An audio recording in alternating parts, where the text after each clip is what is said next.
happening, folks? So, welcome for, once again, another B-Sides and Rarities episode here. We will have an interesting show for you in a little bit. The two other people that are supposed to be here right now are both going to be late. So you get to listen to me for a couple of minutes here. Now I want to go ahead and start this show off in a very wholesome and genuine way by saying, T-Mobile, fuck you. Alright, now that that's out of the way. Actually, we might have a couple of call-ins before we get, or before the guest gets here, rather. But in the meantime, let's give you a little update. So, let's see. Yeah, there's been a lot of action going on here on the B-Sides and Rarities channel. We did a live show last night with Dennis and Liana and Alan Karcher, and right there he is, right there, and Sky was on there for a little bit, briefly, and so yeah, that was fun. But then also yesterday we released part one of our new little mini series that we're doing, which is called Something to Think About. I guess the full title is From Dr. Richard Alan Miller, Something to Think About. Now, why is it called that? And how come he's not on the show? Trust me, I've gotten enough questions about that. Well, if I didn't explain it enough on the show itself, so here's how that came about.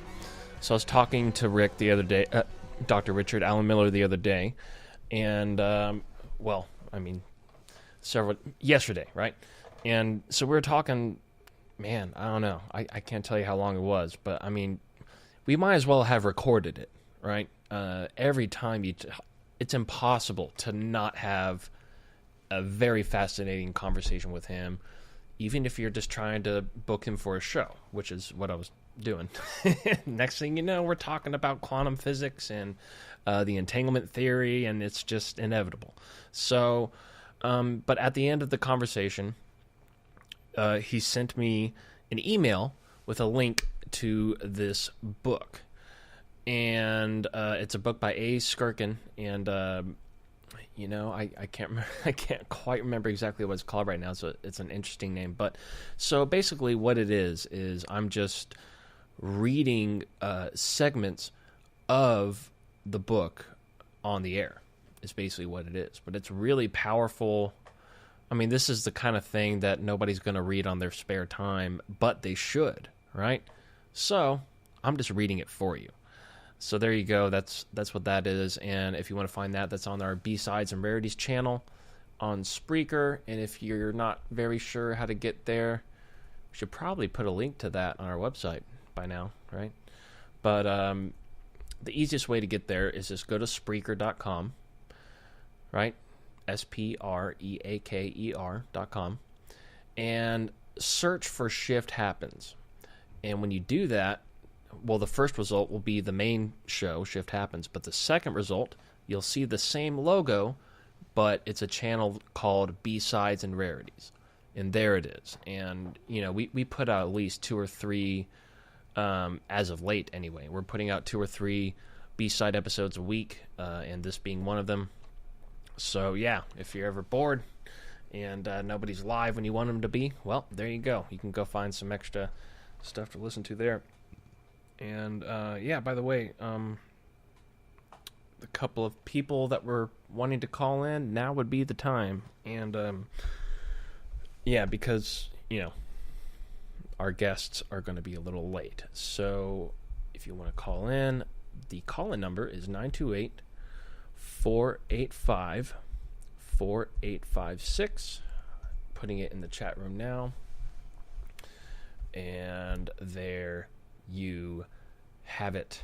And man, I am so excited about the next couple of weeks, or the next month, really. So here's what we got going on. First of all, we have Michael Cramo coming on this Friday, and oh boy, here's Dennis. What's up, Dennis? So we got Michael Cramo coming on this week. Also, Serena Taylor. She's one of the people responsible for putting on the Conscious Life Expo. She'll join us for a little bit as well. And you might see a little cameo appearance from a good old friend named Brace Hobbs. And that's actually probably my favorite part of the show. And then the following week, that's right, I'm announcing it right here, Jay Widener will be on the show next week. We're going to reopen the case of Fulcanelli, the mystery schools, alchemy, all of that stuff that nobody has talked with him about. The last time that I can recall that he's been on a show to talk about this was like 4 or 5 years ago, which blows my mind because this is one of the most puzzling, fascinating things. It's one of those things that keeps me awake at night. Like, who the hell was this guy? How the fuck, you know?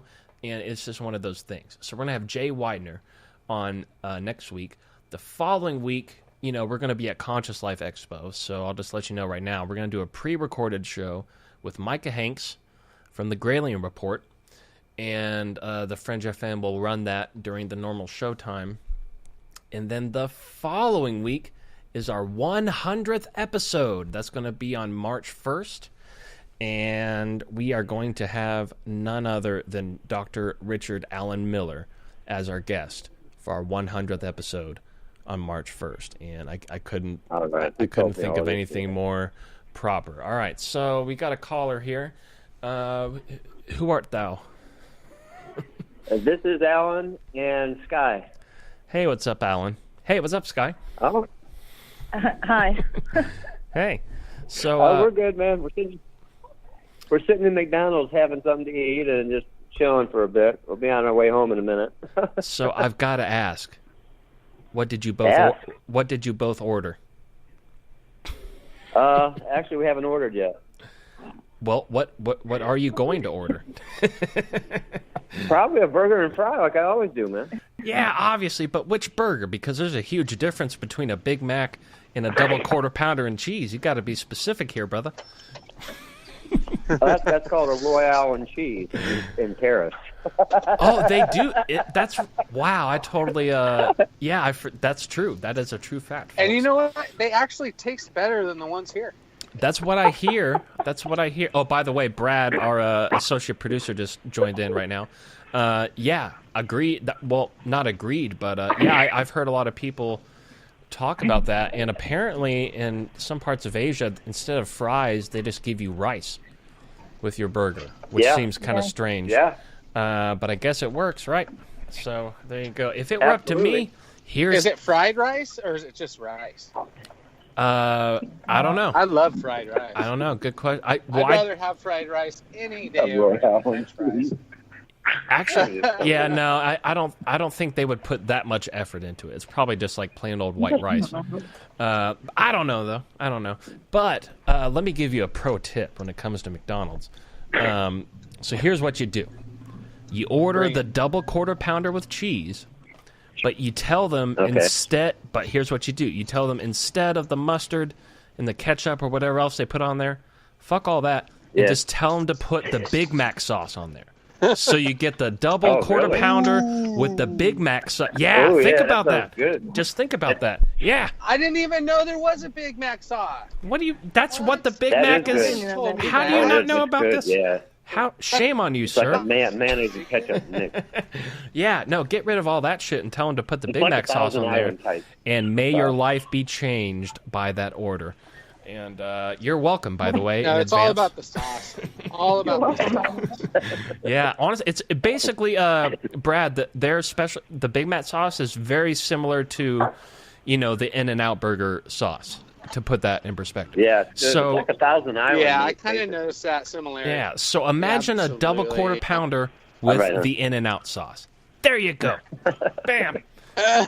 And in fact, another little trick of the trade when you do go to In-N-Out, they have packets of that sauce ready to give out. So if you want to make burgers at home and spice it up a bit, you have it. Man, I've got all kinds of tricks. You can monster it then. Did you know they have chopped chilies back there too?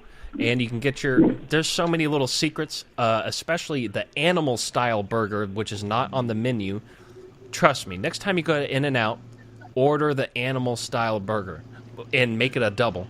I did that once. I made it a quad once, and it was 2 days worth of burger. Dude, the animal awesome. style. I'll tell you what I miss, man. I miss a Jack in the Box. We don't have Jack in the Box in the East out here in Pennsylvania or Michigan.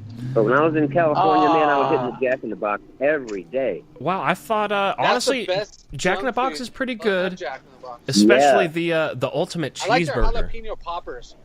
Ooh, those are good too. Aren't they? Those are good Yeah, too. that's a good after Yeah. you're drinking all day, and you go hit that little jalapeno popper, and what's the other 2 tacos for 99 cents? Oh my god! Yeah. I could live on those things. Oh man, yeah. But their burgers like 8 inches in diameter, man. I mean, you couldn't even hardly eat the whole thing back when I was living in California. Yeah, Like 72. I will tell you, because I remember. That's how we do it out here. I remember when I was little, I used to get the ultimate cheeseburger, and it was so big I could never finish it. But today, if you get an ultimate cheeseburger, Are you serious? well, I mean, again, I was a little kid, but today, it's a all of the burgers are smaller now. Whether you go to McDonald's or Jack in the Box or anywhere, well, In-N-Out, they still have the same size burgers. Fat Burger, they're still on queue, but all of the major, the major chains, they're all slacking. I gotta say, I agree with you. Sorry to jump in on you there, but it's like, you know what it is? It tastes so good to have some junk burger food every once in a while. It's like, after you're full and you keep eating, you're just like eating for the sport of it. Yeah, it's all about the sport. It's about the appreciation of the flavor, and especially if, well, first of all, so Queen said in the chat, I will never eat McDonald's ever. And I agree. You really should not ever. Really disgusting. No, the filet of fish is good, Queen Bee. Come on. It's delicious, but you still shouldn't eat it, really, at the end of the day. You really shouldn't. Yeah, but you're right. If you are going to eat there, then take my advice. That's a good hangover food, though. The next morning, have a filet of fish with an egg on top. And you know what? And you know what? I'm going to settle something right now. So there's always this big, at least on the West Coast, there's a bit, well, really all across the country, there's a huge debate between, In-N-Out Burger, Shake Shack, and Five Guys, right? That's the typical argument. In-N-Out rules. Well, no. Here's the kicker. It's not either one of those three. It's Fat Burger. I like it. Fat Burger. I like it. Oh, Fat Burger. Fat Burger is the everyone. best. Get the fuck out of here if you don't think Fat Burger's the best. And oh my god! Because here's the thing, and they do the egg on top too. Yeah, you can get the egg on top, and you can have them cook it medium rare, and that's where it gets really good. Yeah, right there. Ooh. That's how you do it. And then just imagine taking some In-N-Out sauce and putting that on there. Bam! There you go. Oh, dude, that's groundbreaking. That's I think it is groundbreaking, especially if you get the sliced chilies and put those on there too. That's a whole nother ball game, son. You can even get OG old school and just remember when you're in 7th, 8th grade, throw some fries on top of that bad boy and mac it too. Oh yeah, you really can't, especially if you're drunk. You really can't go wrong there. So that's a good tip of the wise too. Or extremely irie, Yeah. Oh yeah, definitely a couple some bowls to the dome and just sit back an hour later with a beer and one of those. Oh my god. Definitely some stoner business right there. But yeah, ironically, Alan. Alan, actually, there's the closest establishment to my apartment, which is right here, is Jack in the Box. So obviously, when I get lazy and I don't feel like cooking, that's where I go. And so yeah, I actually have Jack in the Box all the time. So hopefully you can live through my experiences, vicariously. And I hope you can enjoy the Jack in the Box through me. Who's what you're talking to, Gigi? That's exactly. That's why I said it, because I know you're actually capable of doing that. So there you go. And so, by Gigi, the way, who is that on the line? What's your go-to?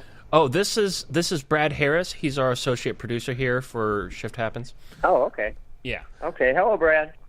Yeah, he's the homie. He's the homie. And he's the homeboy, huh? Yeah, for sure. All right. Hello, Brad. I just wanted to say hi. I didn't know who was talking. I had to find out. Yeah, he kind of snuck in real quick. I think his connection might have dropped for a second there, but he'll be back.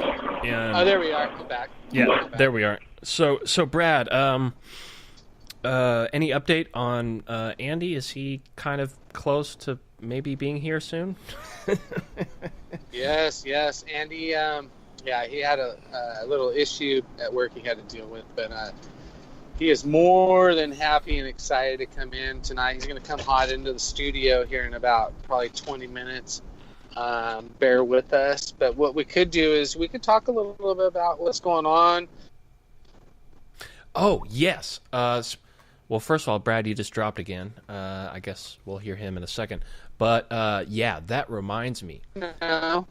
Yep. Right. Yeah, we got you back. So speaking of what's going on now, I'm going to make a public, I'm just going to ask everybody in the community if anybody, so you're either aware of this or you're not. If you're not, look it up. I think it's the #1 trending post on OnStarler right now, and it's about Damon T. Berry.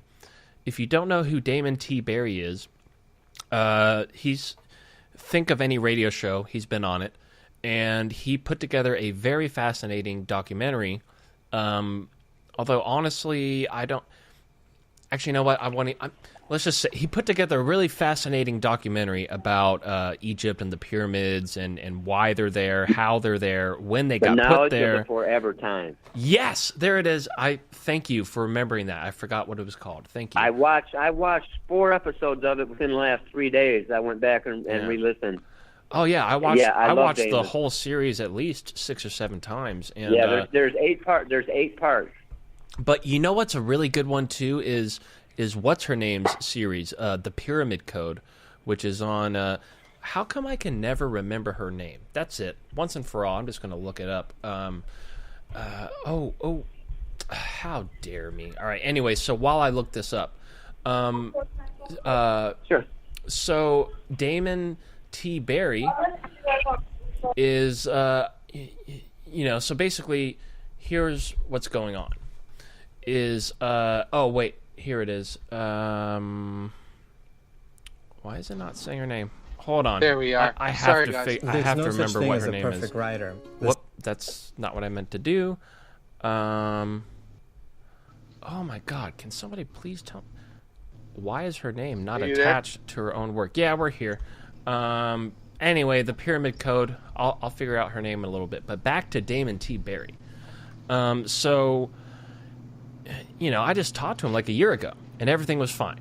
Healthy, happy, top of his game. Everything was going just fine. But all of a sudden here, he's been, basically what people are saying is, and I guess what he's saying, actually, I'm not sure if he's saying it, but other people are saying that he has just been absolutely tanked on by the government and Big Brother. They've done everything from, steal his car, broken into his house, radiated him. In fact, at the moment, he all of a sudden, out of nowhere, he has 2 different types of cancers at the same time that just randomly came about right around when all this fuckery started. So something's going on here. A lot of people obviously think he's being attacked, both psychically and physically and mentally and everything else. But so I'm just asking the audience or the public in general, does anybody have any actual inside information about this? If you do, feel free to get in touch with me on Twitter at GGRabbit1 or even, I guess, at Shift Happens Pod. I don't necessarily want you to come on the show. I don't have, if you want to keep it in private, I'll swear to secrecy. I just want to know personally for myself what's going on. To add to your info, I mean, poor guy is just getting bombarded right now, left and right. He has a feeling that the government's using some kind of secret wave technology that's giving him these 2 rare kinds of cancer that have never been found in anyone before at the same time. And not only he's going to these doctors and talking to them, and they're like, yeah, man, we're going to help you out. We're going to do this, let's get a biopsy and, check back with me in a week. He goes back to the doctor's office, and all he sees is government cars in the parking lot, and the door's locked. And he knocks on the door, and he's trying to get in, and the doctor opens the door, says, hey, I'm sorry, but I cannot help you. And he's like, what? He's like, I'm serious, I can't help you. And they just shut the door and lock him out, man. And it's happened 3 times, in very similar scenarios like that. And man, I'm telling you guys, from what I'm hearing, it sounds like the man's pissed. I don't know what kind of info he's putting out or what. But, see, and that's what I'm really curious about, because obviously he crossed a line in the sand that, right. the big they is not very excited about. And that's what I want to know, is where did he cross the line? Because I've seen all of his shit, and I don't think he crossed any lines, in my opinion. And if anybody crossed the line, I've probably crossed at least 2 or 3 by now, but I'm still alive. So what's going on here? And oh, by the way, Carmen Bolter, that's the lady who put together the Pyramid Code on Netflix, which, the last 2 or 3 times I've mentioned her project, I've always forgotten her name, and I don't know why, but there it is. Carmen Bolter, the Pyramid Code. Definitely look that up. But yeah, all of the best. Oh, hey, Kat. No, this is a B-sides and rarities episode. We still just do our main show on Fridays, which we're having Michael Cramo on tomorrow, and Serena Taylor from Conscious Life Expo, and Race Hobbs is going to stop in to say hi for a minute in a very funny way. And I'm actually, and of course, we got Serena Wright Taylor too dropping in, doing a little promo for her Conscious Life Expo. So everyone tune in tomorrow night. Yeah, absolutely. It's going to be a pretty packed show. And then, like I said earlier, next week I'm going to repeat it because I'm pretty excited about this. Jay Widener coming on the show next week to talk about the whole Fulcanelli mystery.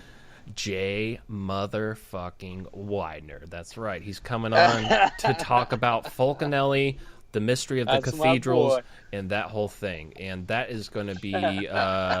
listen, folks, if you ever listen to any of our shows, that's the one you want to listen to. Well, this is going to be the one. Yeah, I mean... and our 100th episode is going to be epic. But yeah, oh yeah, and we're going to have... Jay Widener, you cannot, Yeah, you cannot trip on Jay. He's going to bring some new knowledge you never heard of. That's just how he rolls.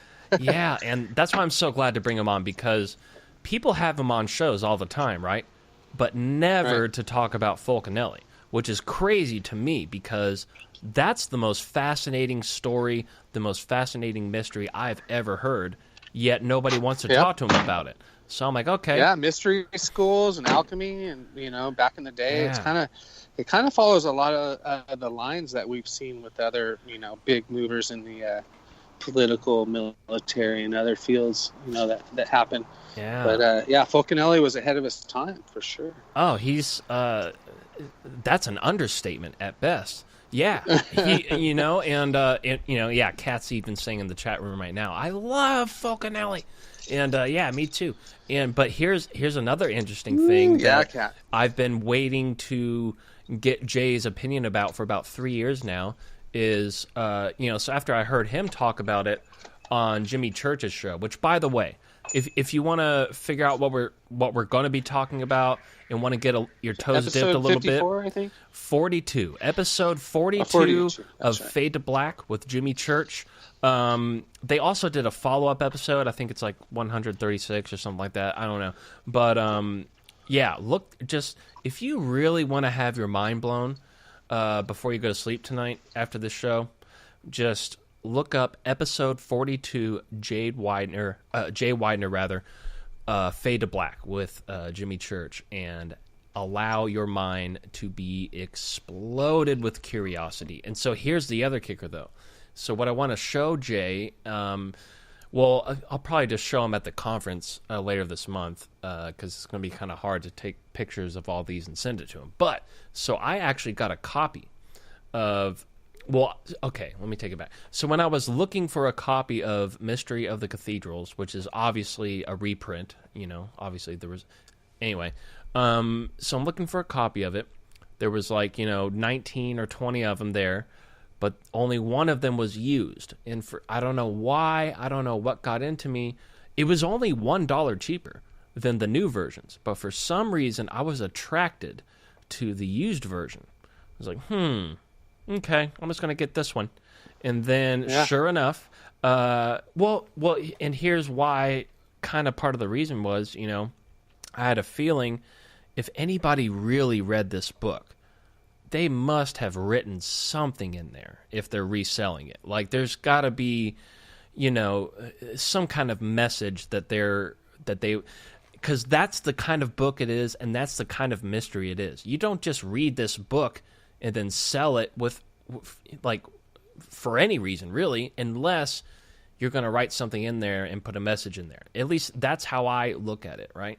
Well, sure enough, that's exactly what it was. I get the book, and I've got it right here, actually, and all around the book, all through the book, random words in random sentences that if you try to, it doesn't make any sense. Like, why are you underlining this word? What does this have to do with anything that's being talked about? And what you see throughout the whole book is the word being underlined, a line being drawn to the side of the page where, there's some space to write some notes.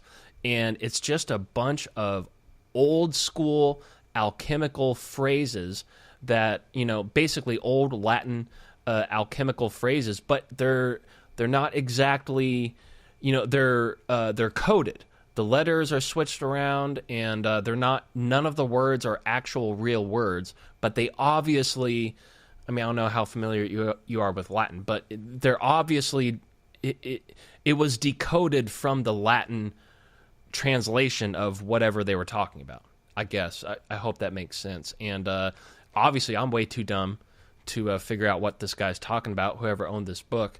So that's what I really want to show Jay. I think if anybody can figure out what he's talking about, who knows? Maybe the guy that owned this book before, maybe he figured some shit out that we still don't know today. Because once again, folks, to this day, nobody knows who Fulcanelli actually was, and I don't think anybody ever actually will.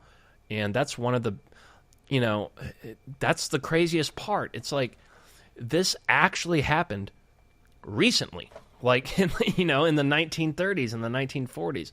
This guy put this groundbreaking book out there under this fake name, and even the French, the equivalent of the CIA out there in Europe, they tried for decades to track this guy down because he was talking about information and technology that was not only not even figured out yet, that nobody was even talking about in the public. But then this guy comes out, he's basically warning the world, hey, these people are about to make these bombs with little pieces of metal that are going to, potentially radiate. Obviously, I'm talking about nuclear bombs, your entire world, and you guys need to stop it. And this is before the Manhattan Project. This is before they figured any of that out, and they realized that this guy knew more than they did, and that's when they decided, okay, who the fuck is this? We need to track this guy down. They never tracked him down. Nobody ever tracked him down. He very specifically set out a bunch of cold leads, dead-end leads, intentionally to kind of throw everybody off. Talk about the ultimate getaway. This just bra fucking vo. He really pulled that shit off. And so, yeah, that's what we're going to be talking about next week with Jay Widener. And so, I'm really not, I haven't been looking at the chat room. Sorry, folks. By the way, if you do have any specific questions in the chat room, please put it in all caps. That way it sticks out, and that way I can, because sometimes the chat room flies by and I can't always, read every message, right? So there you go. Now, before Andy gets on here, or is Andy here? Hey, have you done a shameless shout out on tomorrow night's show? What do you mean? Cremo? Oh yeah, I already announced that earlier. But okay, I apologize. Sorry, I jumped in late. Yeah, well, that's what you get. That's what you get. Slacker. So me and Alan were talking this morning, which, by the way, Alan Carter is here on the line for anybody that's just now tuning in. We had a great conversation, right? First of all, this morning. Thank you, GG. I appreciate that. Yeah, and so with that, well, first of all, I want to talk about Burning Man, but before I get to that, I'll go ahead and announce that starting next month, Alan here is going to have a reoccurring segment on our show once a month, starting on February the 8th. So definitely be on the lookout for that. And in the meantime, for the audience, where can everybody find you? Where's the best place for them to look up all the information you post and all the photos you post and all that good stuff? All of that is on Facebook at Alan Karcher, Carcher, or they can go to Twitter at Alan R.A. Karcher. I'm on Twitter, and also I'm on Instagram at Alan Karcher. So, I'm all over the place. Yeah, man, we're looking forward to having you do your segment every month and just sharing the knowledge, man. You're a smart cat, and just stoked that you're coming aboard, man. Thank you so much, and welcome. Yeah, and hey, thank you very much. Thank you.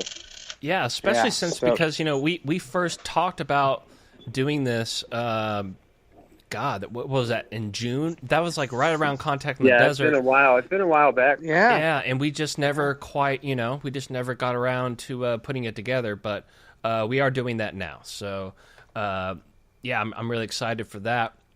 And also, I hope you really do take me up on the other advice I gave you, and I hope that goes very well. And we will definitely support you in that as well. Okay, thank you. So Kat's got a couple of comments that I really want to touch on, but before I do that, Burning Man.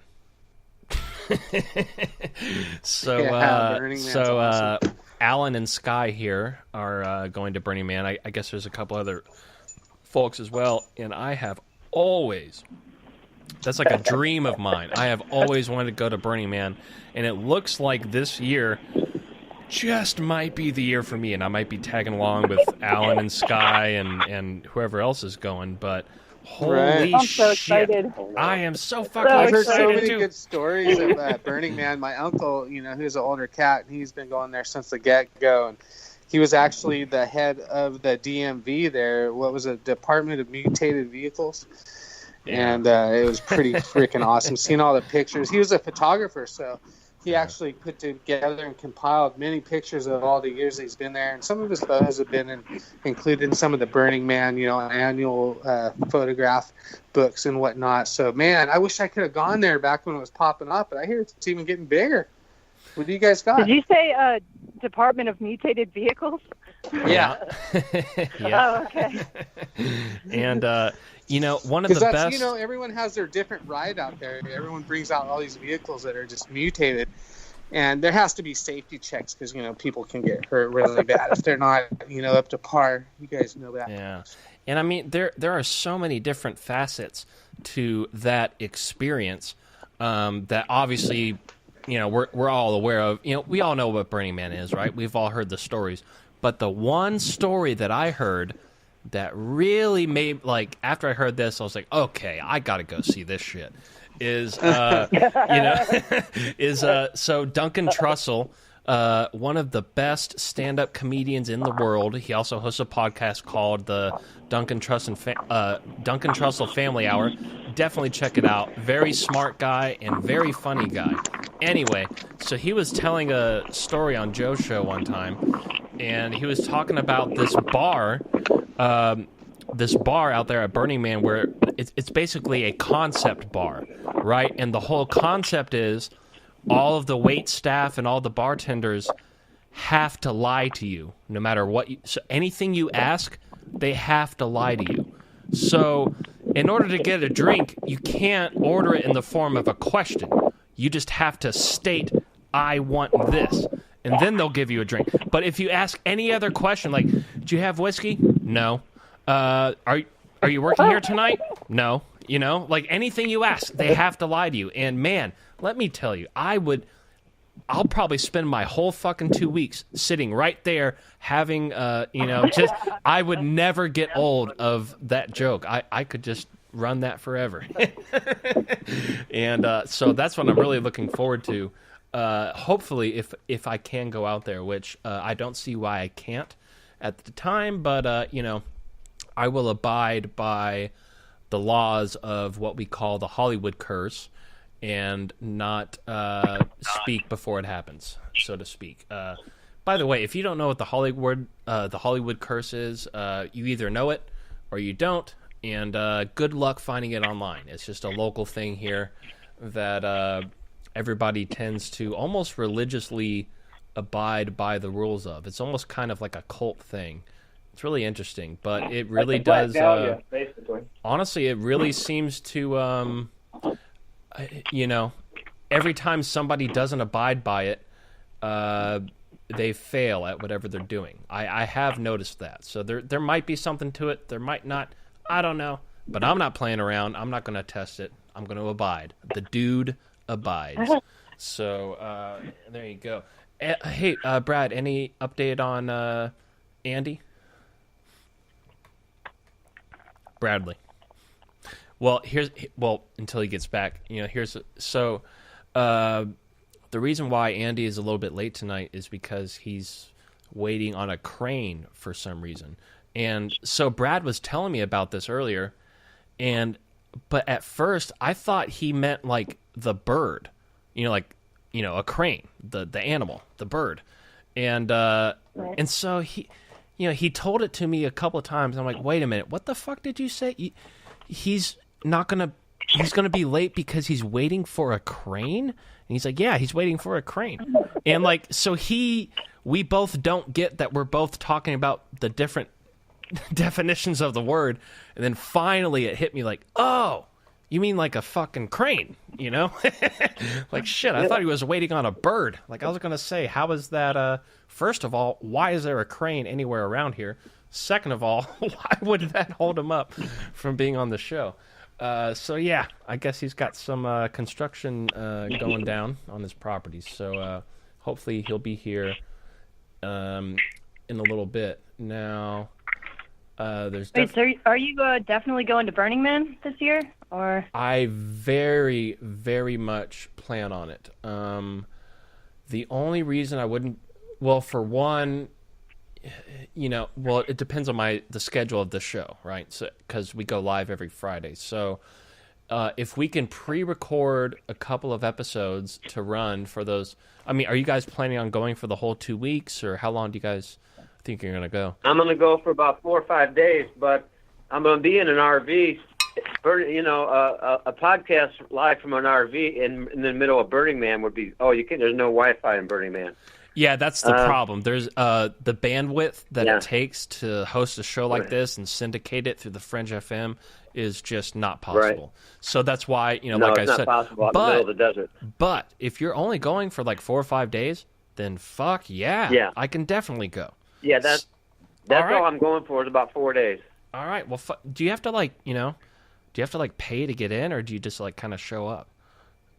You just show up. That's what I well then I can. said you just show up. All right. Well then I'm going for sure. I'll confirm it right now. Money. Well, they do have ticket sales for it, but that's for the losers that haven't been there 3 or 4 times like me. I know what to do. Yeah, he like you were telling me this morning, like you're a Burning Man OG. You went to the ones back before they moved it to, back when it was in Arizona. Yeah. You even were out there. Right. And right. So if anybody knows anything about anything, it's you, and I will take you. Yeah, because think about it. Really, think about the type of community, the type of crowd that is out there. They're really gonna somebody that drove all the way out there. They're not gonna let them in because they didn't buy some bullshit ticket. Right. Yeah, no, they're obviously going to let you in.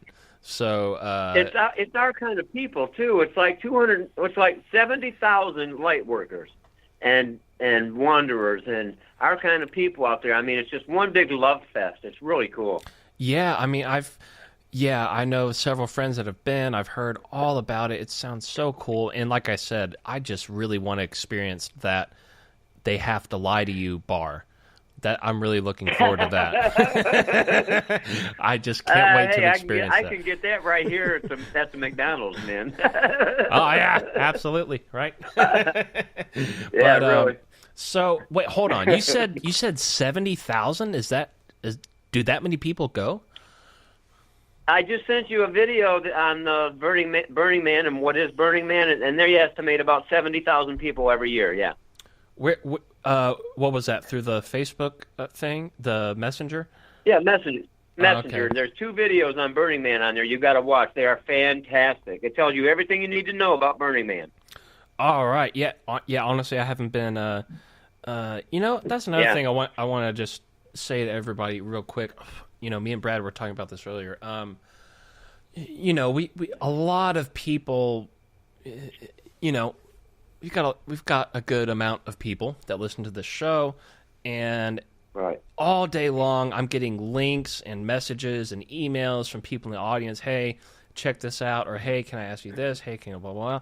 And I just want to honestly say, listen, folks, I do see what you're sending me, but I genuinely do not have the time to respond to each and every single thing that comes in.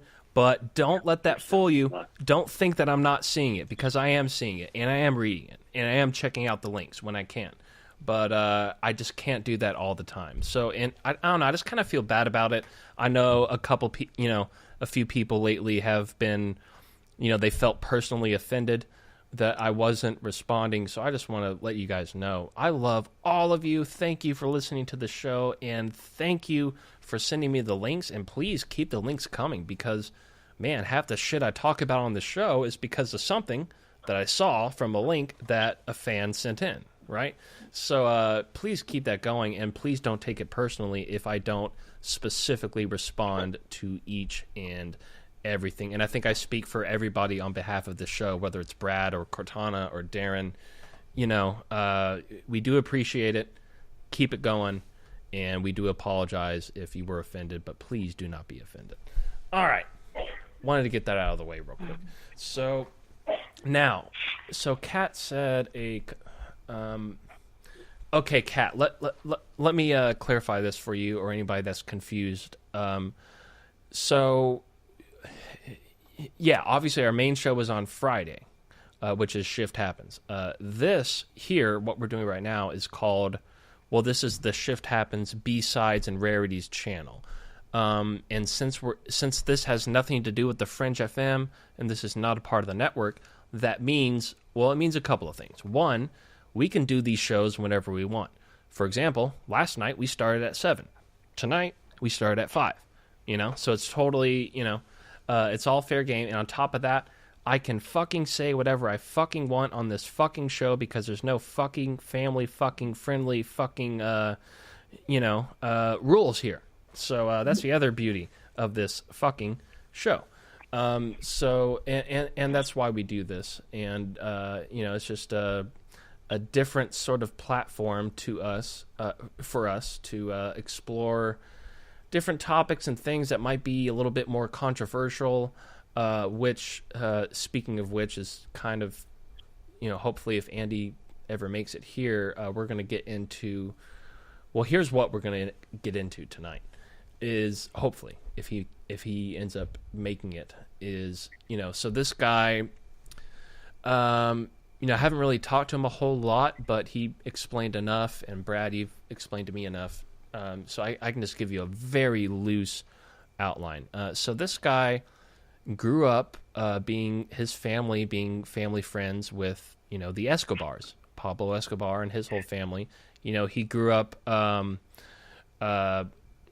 playing soccer in Pablo's backyard, and, he helped them out, the Escobars helped, a very different, because we've all seen the Narcos, right? And we all know the mainstream story. Obviously, they were the biggest drug dealers in the world, and they had all kinds of people killed and all that stuff. But this guy had a very different experience with the family, and he talks about it. He's saying, "Man, this that guy was a super generous, loving guy. He helped everybody in the community. He built parks and all this other stuff. So it's a totally different perspective on what we all know about the Escobars. And trust me when I say, I know this is extremely controversial. And I can already see the hate mail coming in. That's all right. But once again, that's exactly why that's why we have this B-side show. So we can, we can talk about stuff like this and not get in trouble. Exactly. I couldn't say it any better. Yeah. Andy's he's getting ready right now. He'll be ready for you in a second. He's freshening up. Yeah. And it's kind of like the whole Pablo scenario is like a micro version of probably a really good country taking care of their people, which you don't hear of much anymore. So it's going to be interesting, to see his perspective and just dive into some of these personal stories and put our feet in his shoes and see what it was like as a little boy, seeing this stuff growing up. The guy is really, really professional. He's had a great life so far, he says. And we're going to dig in a little deeper and see if we can go somewhere he hasn't gone before. So just hold tight, you guys, and we'll be right there with you. Yeah, definitely. And once, okay, there appears to still be some confusion about what this show is. How can I? Okay, so this show is presented by Shift Happens, but this is not Shift Happens. This is B-Sides and Rarities. It's a separate channel. It's a separate show. There's no rules here, whereas obviously there's quite a lot of rules when we're on the network on Fridays, right? So this is, and really, Brad, I think we were talking about this earlier. When me and Cortana first started this show over 2 years ago, the number one thing we wanted to do was give a platform for anybody to say anything about anybody in whichever way they choose to say it, meaning whatever words they want to use, whether it's cursing or whatever. Like that was that was the foundation of Shift Happens. But then, pretty quick we got picked up by the Fringe FM, and then a few months after that they went family friendly. And so next thing you know, this whole, Shift Happens turned into this thing that we didn't really intend it to be. So as sort of a compensation for that, that's why we started this B-Sides and Rarities channel, because this is really these kind of shows. This is really what we wanted to do at first. Now, don't get me wrong. I'm very proud of Shift Happens. I'm very grateful for everybody at the Fringe FM. I mean, listen, folks. We have Jay Widener coming on next week. We have Michael Cranwell going on this week. Do you think that would be happening if it wasn't for Joe Roop and Dave Cruz and the Fringe FM? Absolutely not. So I do appreciate it. Don't get me wrong. But at the same time, just to keep in the true spirit of what we originally intended to do, that's why we have B-Sides and Rarities. So I really hope that explains that, because I don't know how to explain that any more clearly. I think you did pretty well, my friend. All right, good deal. I'm really surprised Dennis hasn't called in yet. 'Cause I know He's still asleep. or he's still awake. He's still sleeping, bro. Whichever way you look at it. All right. You faked him out. You started early tonight. All right. All right. We'll see you later, Queen. Come in. Wait, Queen said she's going to lunch? Come in. Okay. I think you mean dinner. All right. Either way, we'll see you later. Yeah. All right. Apparently Andy just showed up. So let's strap down and get ready to boogie here. Is that... Man, I have to freaking shut my phone off. All right, we just lost Brad. Perfect. All right, well, he'll Skype back in a minute. Okay, so he just texted me. Andy's going to come on in 10 minutes. So... well, yeah, but it's still dinner, right? I mean, what is it, like, it's almost 8 o'clock over there. You can't call it lunch. Come on now. Anyway, enjoy your dinner / lunch, And like I said earlier, if you have some spare In-N-Out sauce, put that on that burger, and there you go. So okay. Oh yeah. So while we wait on Andy, and we've still got you and Sky here, right? Or do we? Yeah, we're still here. Okay, cool. Just want to make sure. So, We ain't going nowhere. all right, good deal. Are you guys? So what'd you guys order? We just got home. We just walked in the door. We're sitting down at the kitchen table, just listening to you, my friend. We're having a good time. All right, sounds good. So now, Kat brought back when we were talking about Falconelli and the mystery of the cathedrals, which is kind of an ironic title because the book, The Mystery of the Cathedrals, really has nothing to do with the actual mystery of cathedrals at all. It's just a bunch of coded, I don't know if coded is the right word, but definitely layer below layer of, you have to really read between the lines to see what he's talking about. Like if you take it at face value, you're just not going to understand what you're reading. It's one like, and I'm pretty sure Jay Widener would agree when I say it is the most difficult thing I've ever tried to read. Like to actually comprehend and understand what you're reading. It's just that aspect in itself is really fascinating. Like, wow, I'm trying my hardest here, and I still can't understand what this guy's saying. And but apparently the European equivalent of the CIA, they figured it out pretty quick because they went after him right away. And this was back in like the 30s. And then there's the mysterious, the extra chapter that came out 20 years later after this guy should have been long dead. And then in the 50s, all of a sudden a new edition comes out with the extra chapter about the Cross of Henday. And that just adds a whole another layer of mystery on top of a solid layer of already mystery, if I'm making any sense here. Right. But so a couple of there's a lot of opinions. A lot of people think it was Champagne. A lot of people think it was the other guy. But they were, like we're going to talk about next week, you can easily disprove that not only was it not them, but they were actually trying to make it look like it was them to take the heat off of whoever it was that Falconelli actually was, right? And I'm sure we'll get into that next week. But Kat says Falconelli may be an ET, or he was a time traveler.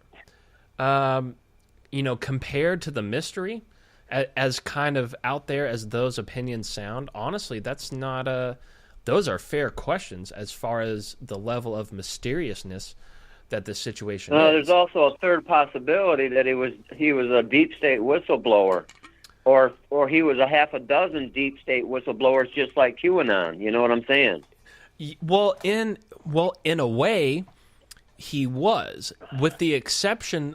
With the only exception to that is he wasn't a part of the deep state, but somehow he knew everything that was going on. You see what I'm saying?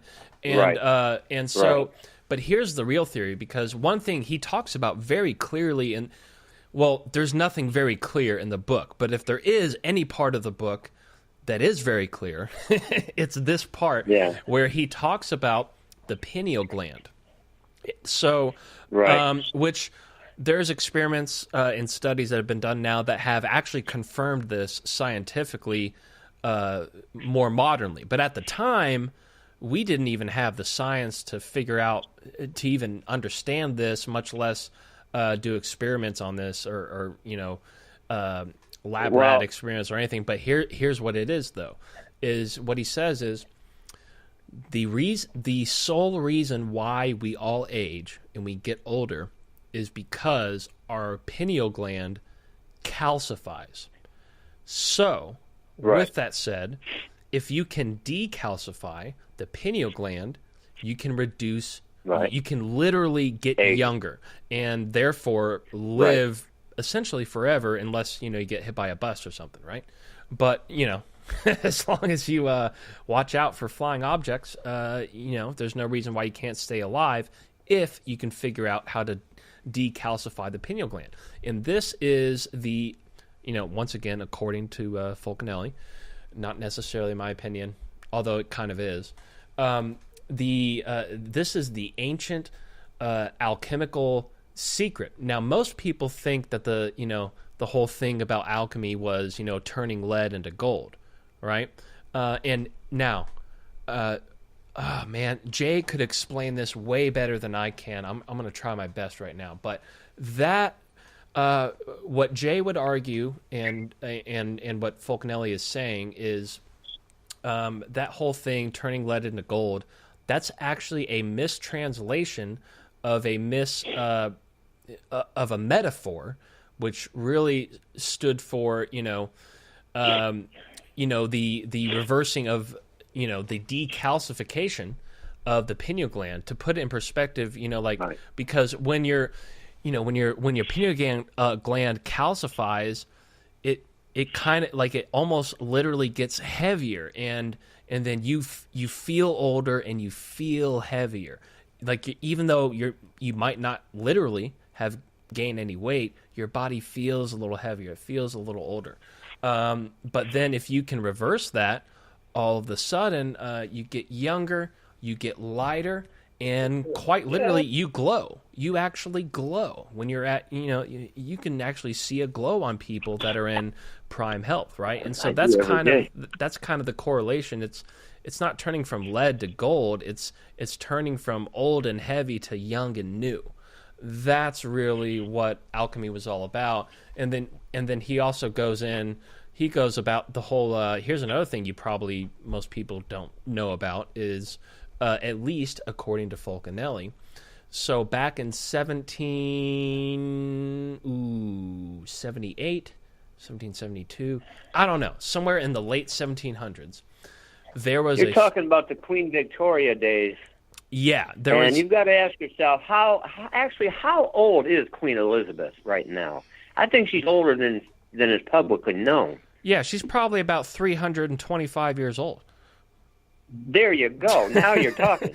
Yeah, I see exactly what you're saying. Yeah. I think Fulcanelli, it would be very interesting to find out what country he came from. It's either Germany or one of them, because they were doing experiments and stuff into the pineal gland and all of that back in the 30s.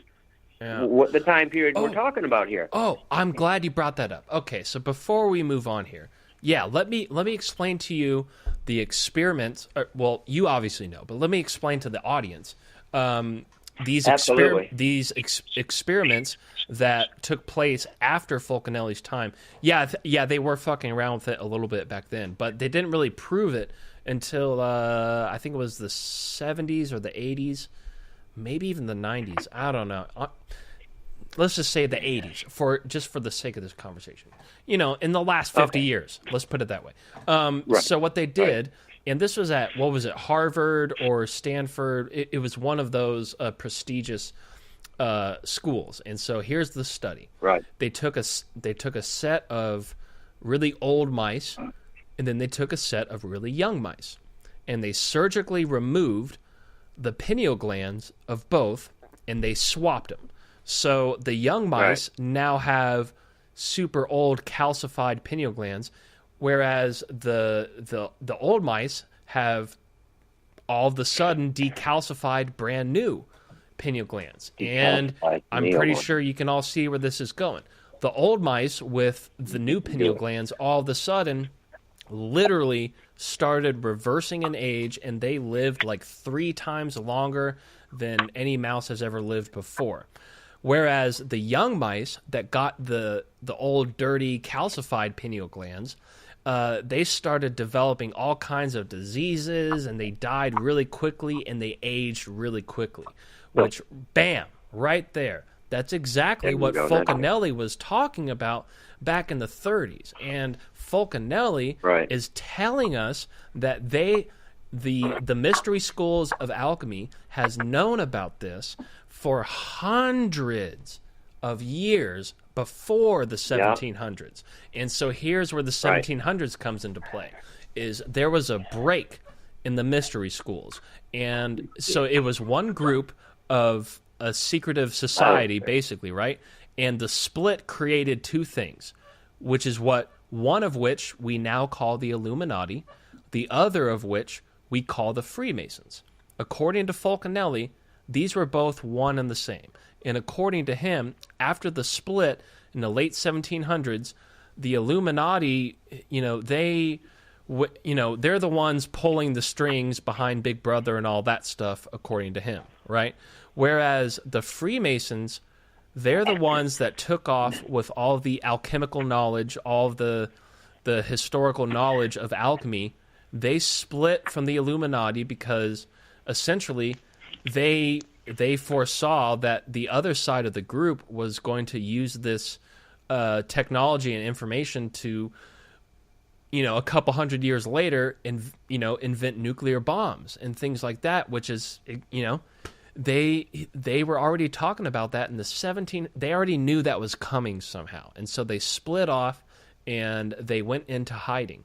And they're still into hiding this day. Now, obviously, there's still the public form of Freemasons, but that is a different thing from the original Masons that broke away from the society. So basically, now we have the Illuminati, and now we've got the real Masons, and then we've got the fake Freemasons, right?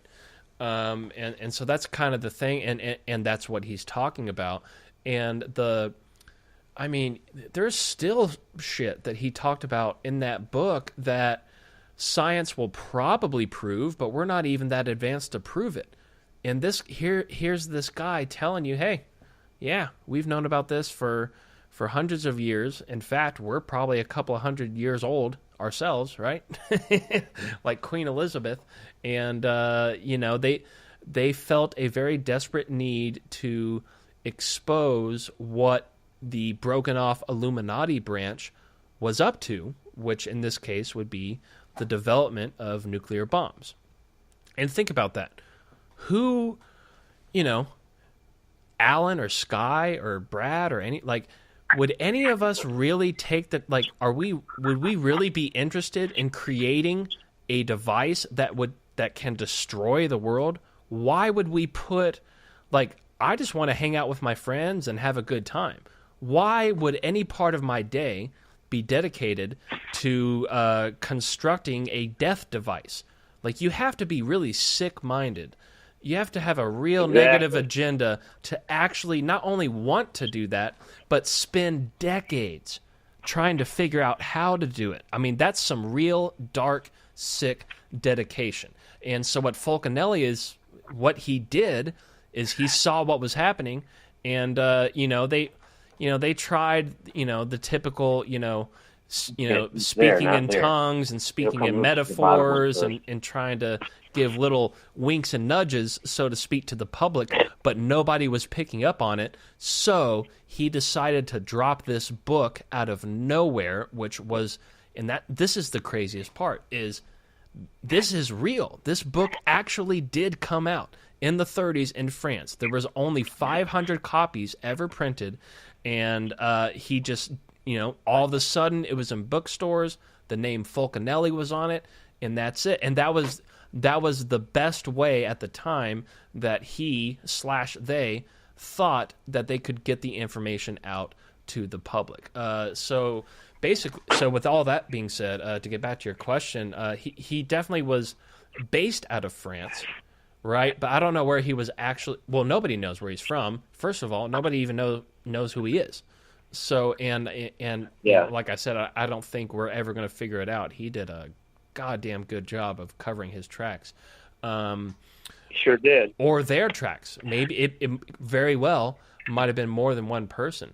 But man, I could just talk about this for hours. But I mean, that's kind of what we're going to do. Very interesting subject to me too. I mean, I just love this stuff. Yeah. This is, talk about a rabbit hole. The more and more you look into this, the more and more questions you fucking get. Yeah. And once again, folks. Well, this is a rabbit hole with no bottom. I mean, once you get started down this road, I mean, it takes you in every different direction possible. Yeah, it'll take you outside of Fulcanelli. It'll take you back 3,000 years. Yep. I mean, it'll take you in all kinds of directions. But even just Fulcanelli specifically is in itself already an endless rabbit hole, much less the other endless rabbit holes that it will send you on. Right. Right?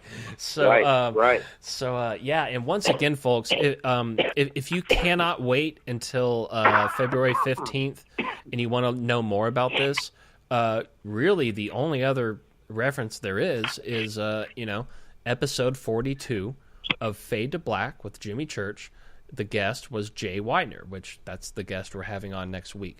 Definitely just listen to it like 5. The only unfortunate part about that is, they had a gallery of photos. Yeah, I can see you, Brad. I can't hear you. So, if that helps you out at all.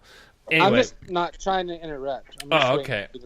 But anyway, but here's the only thing. If you are going to go back and listen to episode 42 of Fade to Black with Jay Weiner and Jimmy Church, is they had a whole gallery of photos that they kind of, at certain points, like, okay, let's look at this photo, let's talk about it. Okay, let's move on to the next photo. Let's talk about it, right? And that photo gallery is no longer, they've got a whole new website now, and they did not carry over that photo gallery. So, unfortunately, I've got all the photos saved somewhere. I've been looking for them. I can't find them. But yeah, so if you're going to listen to it, you are not going to be able to, obviously, there's no access to the photos that they're talking about, but still, who gives a shit? It's still very fascinating, and you're still going to learn just about as much as you would anyway without the photos. So, all right, man. All right. So, what's the status, Brad? Man, I got some good news. But before we get going, it sounds like someone's masturbating in the background. If you guys don't mind taking the volume down. Yeah, sorry. I'll stop masturbating. Yeah. Okay. Not to be rude, it ain't me. It may or may not have been me. I know it's not. Anyway, I will not confirm nor deny. I mean, you can keep doing what you're doing, just don't be loud. I knew I liked him for a reason. Well, you called me out now. I can't keep doing it, can I? Quiet. Do like the silent masturbation. I know it's hard, but easier said than done. Literally, sir. Easier said than done. But so what's the status on Andy? Is he there yet, or? Yeah, not only is Andy here, but our famous Wyatt Dearlove is here as well. And I just want to. Wait, Darren's here? Brad. Yeah. Oh, like, fuck damn it, yeah! Brad, you're gonna throw me on the mic right now. Come on, Wyatt, just say hi for a minute. All right, ladies and gentlemen, this is Wyatt Dearlove. He's one of the best voiceover guys. You've heard him on many commercials across the world, and especially in California. But long story short, he's here. He's going to be doing some of our commercials and some of your commercials. Here. In my bedroom somewhere, drawer somewhere in there. And just say hi. Look on the bed. Hello. Hi. Wait, hold on. I've never been on a podcast before, so this is new territory. Wait, it's pretty cool. Hold on. So wait, is this Andy? No, this is Wyatt. Right this is Wyatt. Bring Wyatt in. Okay. Hey, Wyatt. Yeah, I've heard quite a lot about you. Nice to actually finally meet you. Right on. Pleasure to meet you as well. Brad, thank you very much. Yeah, Andy. Hey, you want to bring Andy in? Yeah. Ladies and gentlemen. Oh, by the way, I'm putting Wyatt on the spot. He's not used to live radio. He does studio work and voiceover, so he's like, damn it, dude, really? I usually got a script. But anyways, check it out. We got Andy LaRue here, ladies and gentlemen. And he's finishing his bowl of, what kind of herb you got right now? It smells good. San Diego County's best, man. Shout out to my buddy Tom over at Bloom Bros. Got some of the best. So, what strain are you smoking right now? I'm smoking the strain that here, man. Try this type of strain. I don't know what it's called. Everything's got just blow it into the microphone, and maybe I can pick it up from my end. I was already trying that. Okay. Nah, I'm not quite getting it. Oh, by the way, folks, they've got video going on here, so I'm looking at. You guys can't see the video. Sorry about that, but so yeah. So I love these guys. I just watched Brad take a massive bong rip. So there you go. That's what the masturbation sound was. He's hitting that bong. See, he's trying to put me under the bus. It was him the whole time. Hitting that bong. Yeah. It's all an audio illusion. All right. Yeah. Anyways, check this out. We got Andy, man. He's going to have story time for us maybe once a month or whenever it happens organically. But, man, I met this dude. He is so cool, Andy. I met him at a really cool brewery. He was just getting off doing a little side project. He's a master welder, so he's welding up one of those awesome kettles, to make all the goods, all the good brews and ciders and whatnot. And he rolled in. I was like, oh my gosh, this dude had like a Spuds McKinsey dog and his awesome life on his arm. And I was like, what up, dude? You fucking look cool. Like, what's up? Who are you? Like, what are you all about? And man, we just hit it off since then. And as we got to know each other more, he told me more stories about his past and his history. And it was just enthralling, all jokes aside and having fun tonight. He's got some really good, serious stuff to talk about. And before we run out of time, let's go ahead and introduce Andy Mauricio. As I cough my lungs out.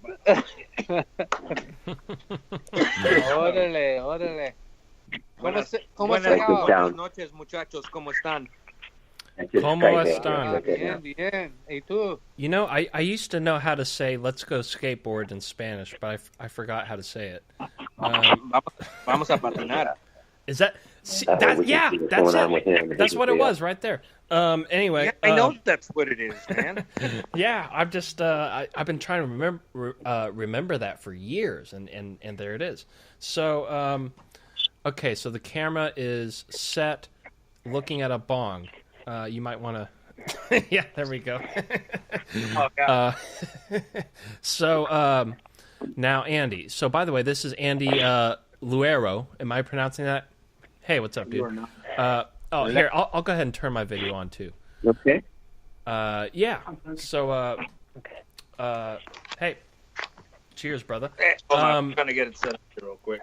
Yeah, get a good fixed. Well, I mean, the audience can't see it anyway. I guess it's just for us. So, unless you want to Skype in, folks, if you want to Skype in and see the video, go ahead and Skype in.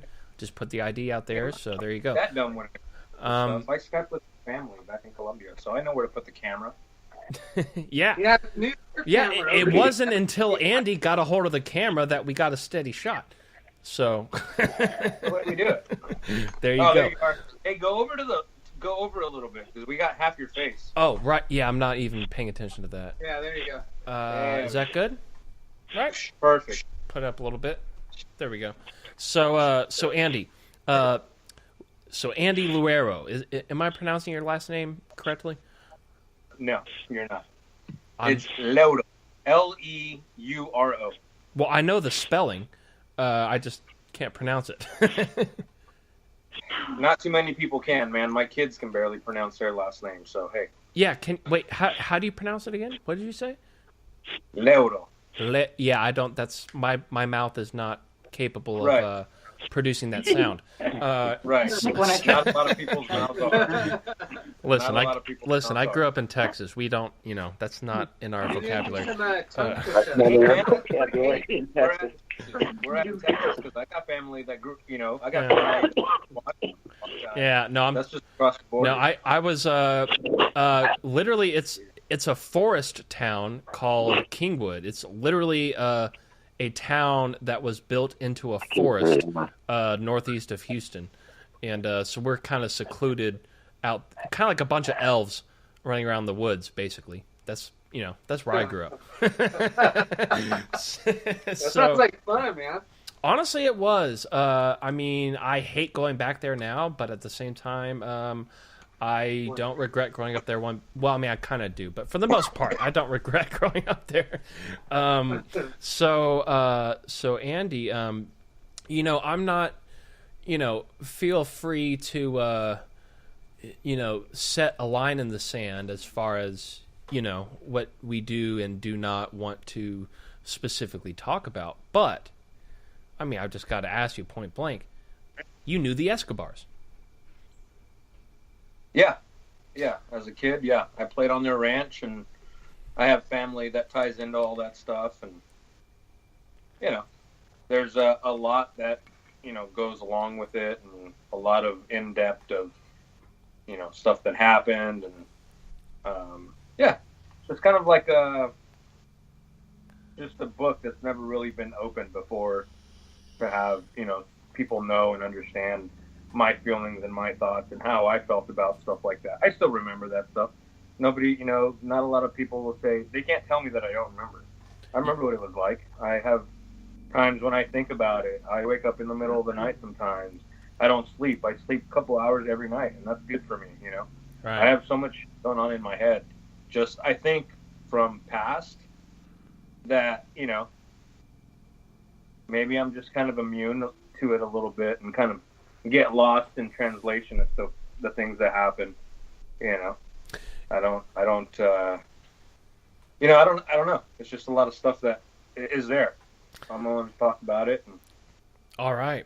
Yeah. And so exactly, because, we've all seen, the Narcos on Netflix, right? And we've all heard the Americans' side of the story, right? But, America likes to make it seem that, they like to make it look like that they weren't smuggling coke in too, right? They're not the number one. Was. I mean, everybody was, right? And then also, not to mention, I mean, I know the Escobars weren't really involved in heroin, but just to put it in perspective, I mean, 90% at least of the heroin coming in this country is coming from our government. And it has been for quite some time. So for America to kind of paint an automatic, red flag on the, try to pin this whole thing on the Escobar family, which, obviously, yeah, they definitely were involved, but there was a lot more at play there. But more specifically, I want to, because you're not the only person I've talked to that, I've heard a lot of people say, like, listen, man, the Escobars were a very loving, generous family. I mean, they contributed to the community. They built schools. They built parks. They financially helped out families, possibly even yours. And there's a really whole different side to this whole thing that nobody's fucking talking about. And that's specifically why we have you on, because you do have some perspective on that other side. And so let's kick it off here. How did your families meet, or how did you get to know the Escobars? Were you neighbors, or were they, relatives or family friends, or how did this all start? No, so how it basically came about is, so my dad, my biological father, was in the Colombian military. Oh, shit. Hold on 1 second, folks. Wrong button. Oh, no. Okay. Whoops. Hold on 1 second. I just, I lost you guys for a second there. Yeah. We like seeing you. I'm like, wait a minute. Where'd you go, dude? Yeah, so we didn't hear anything you said over the last 15 seconds. So I guess just start over. So hold on, we're fixing something. Go ahead, keep talking. Wait, right, so can you hear us? Yeah, we can hear you. Real quick, Okay, here we go. All right, so Queen's about to join in. Just heads up. But okay, go ahead. Do start. Yeah. So my dad was in the Colombian military for years. He was in mid 80s or early 80s through the 90s. Which branch? Which branch? My dad was he was part of the Colombian army, basically. Okay. Why is there a box right in the middle of the thing? Wait. Don't worry about it. Keep going. Okay. Anyway, he was a medic in the military, and just from his just military ties and part of the Escobar family and stuff like that I think came about, or somewhere in the mix they got tied up. That's how it came about. I can't tell you it was over a certain deal or anything like that. It was just, yeah, it's obviously more than one specific. Right. There's a lot of factors that come into play here when you start getting into this. But yeah, okay.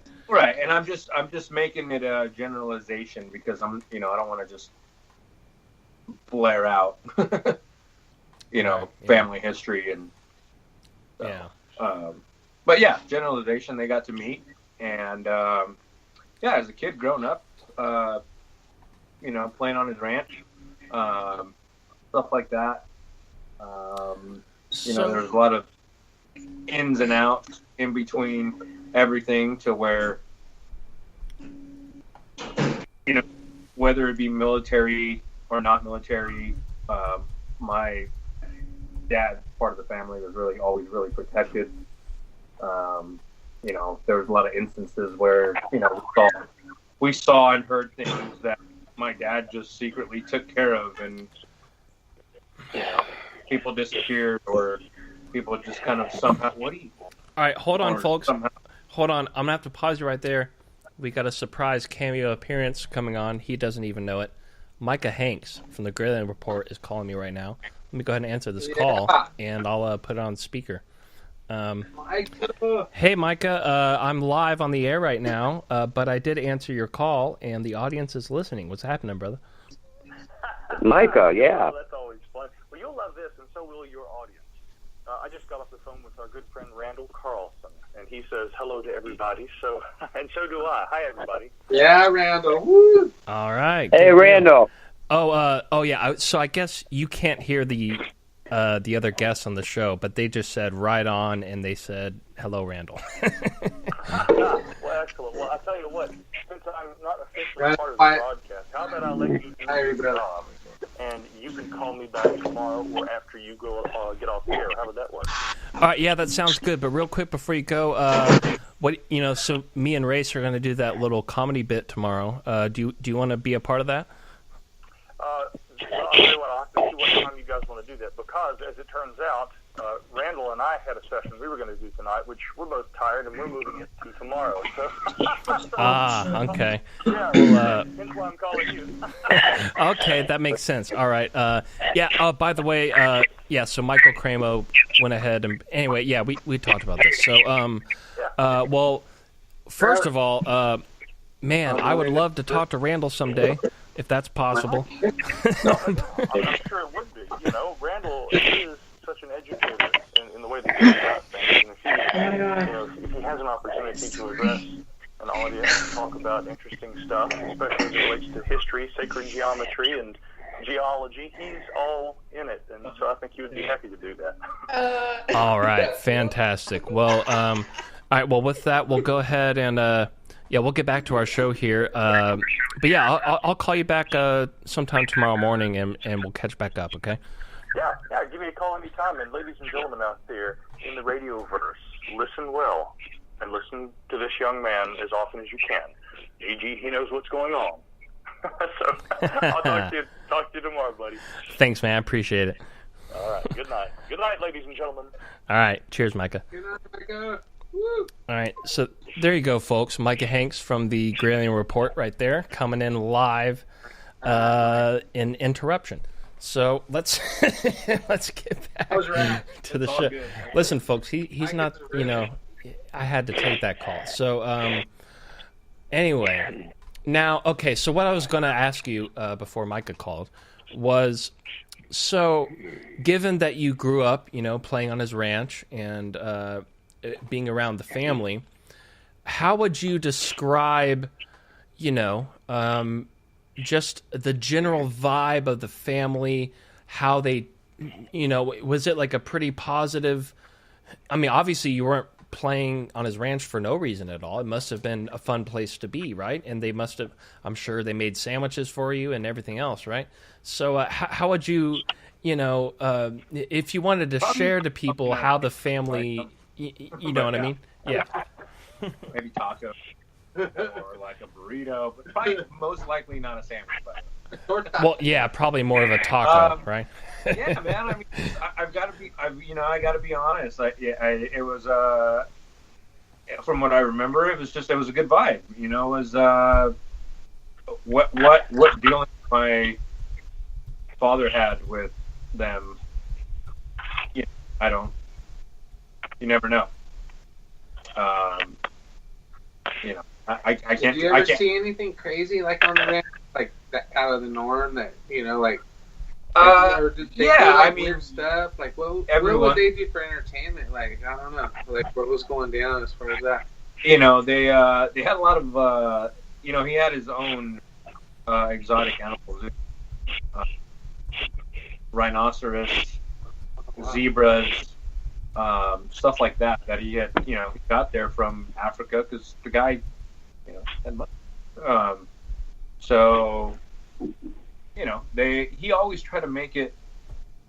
I think the best he could for everybody, for them to enjoy themselves and see, kids happy. Like I said, you go back to decades, and there'll be people that'll tell you that he was a great man, right? Somebody that they looked up to.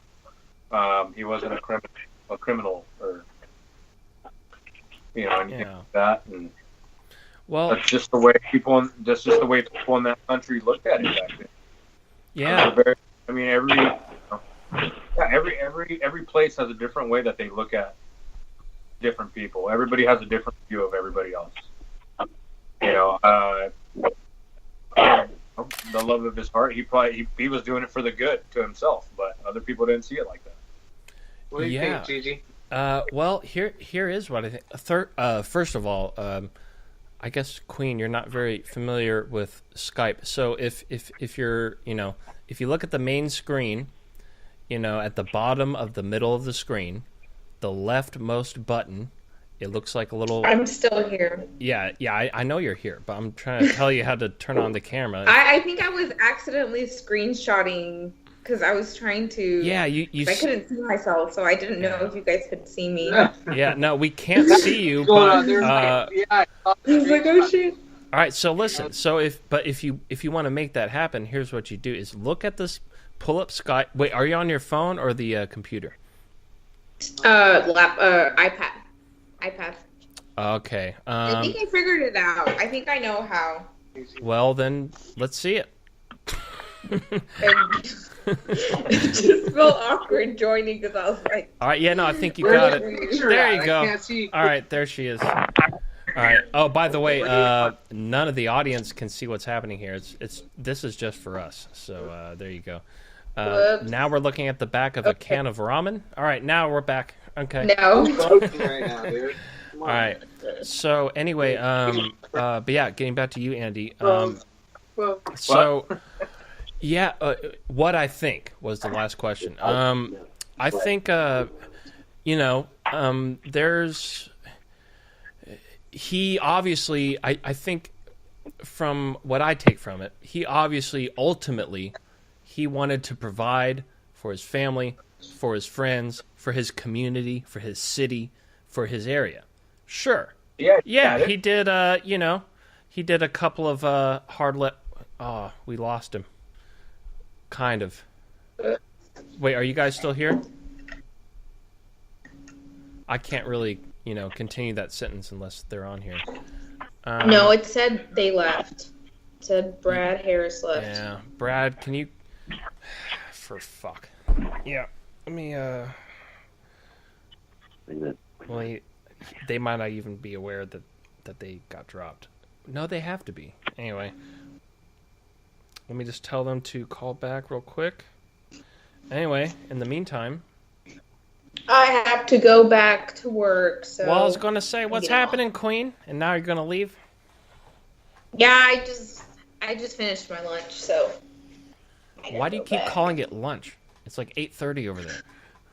Because I go into work at 3:30, and my lunch is at 8. I think the word you're looking for is dinner. It's the same thing. All right, so here's a...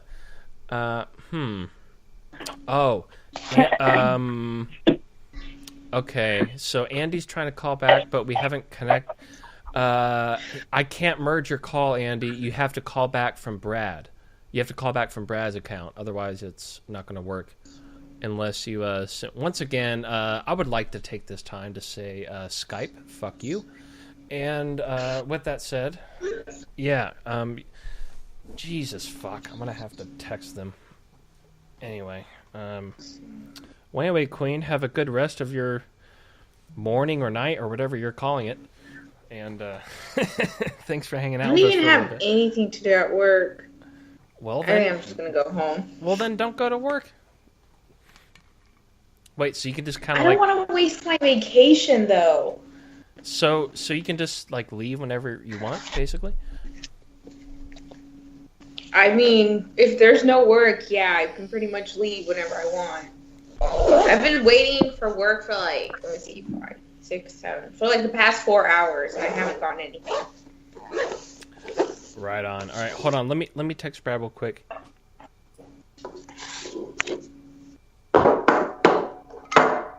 I will be right back. All right, sounds good.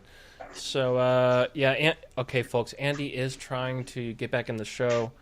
I'm just trying to tell them how to do that. So, we'll get back to that in a second. I think this is the first time Queen's ever called in. Okay.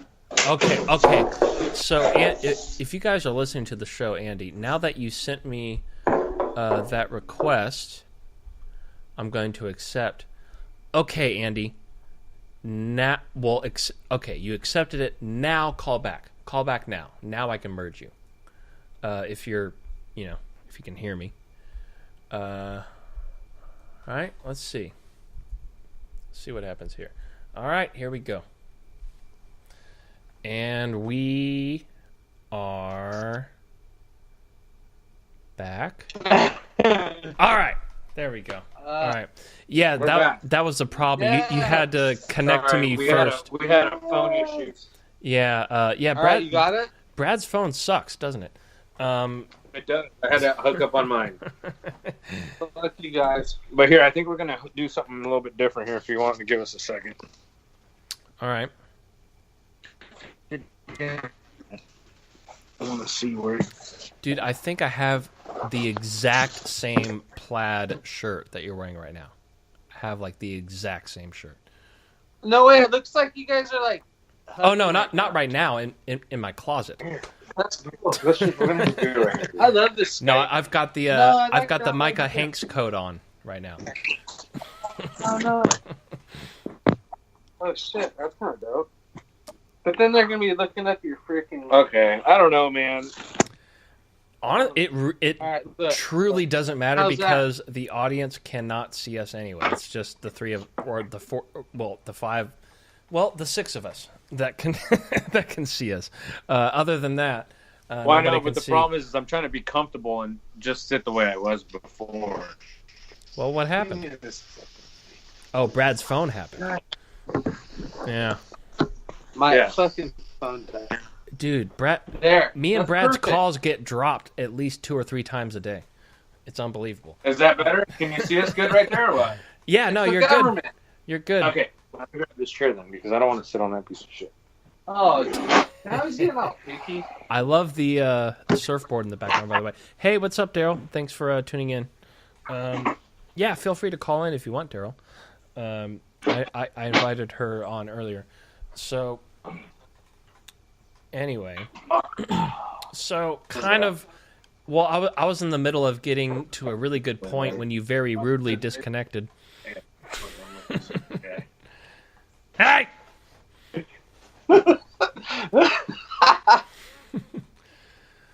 All right, let's finish your musical chairs there, and all right, where were we at?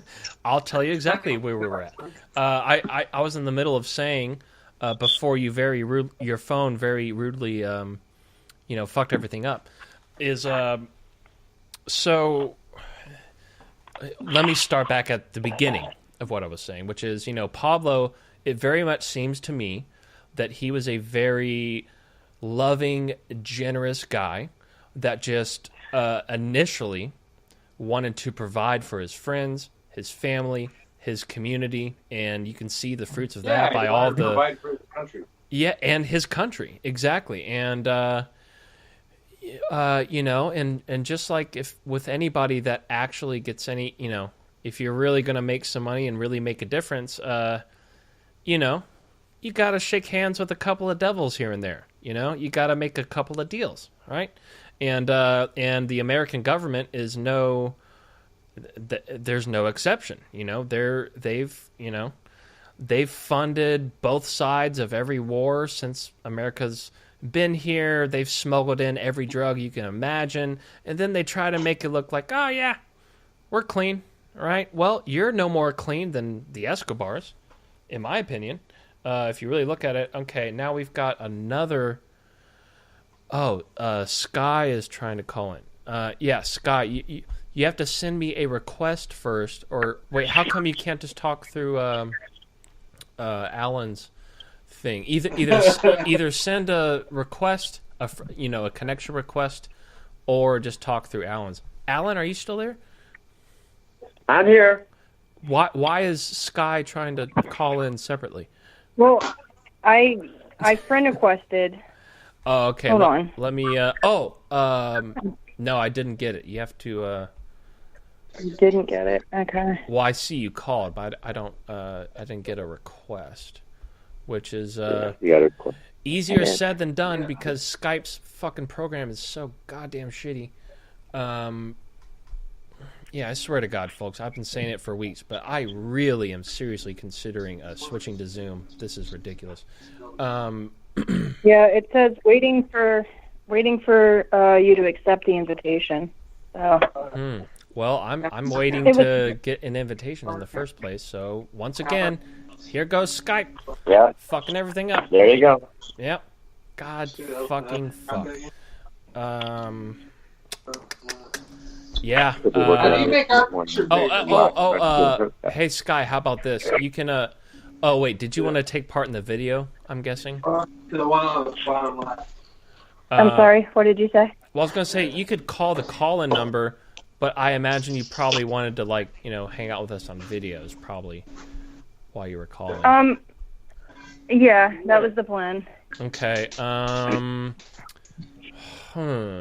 Why can't I? Oh wait, here goes something. Oh no, that's Discord. Okay, hold on, folks. I want to figure this shit out once and for all. Why the fuck does this not just happen automatically?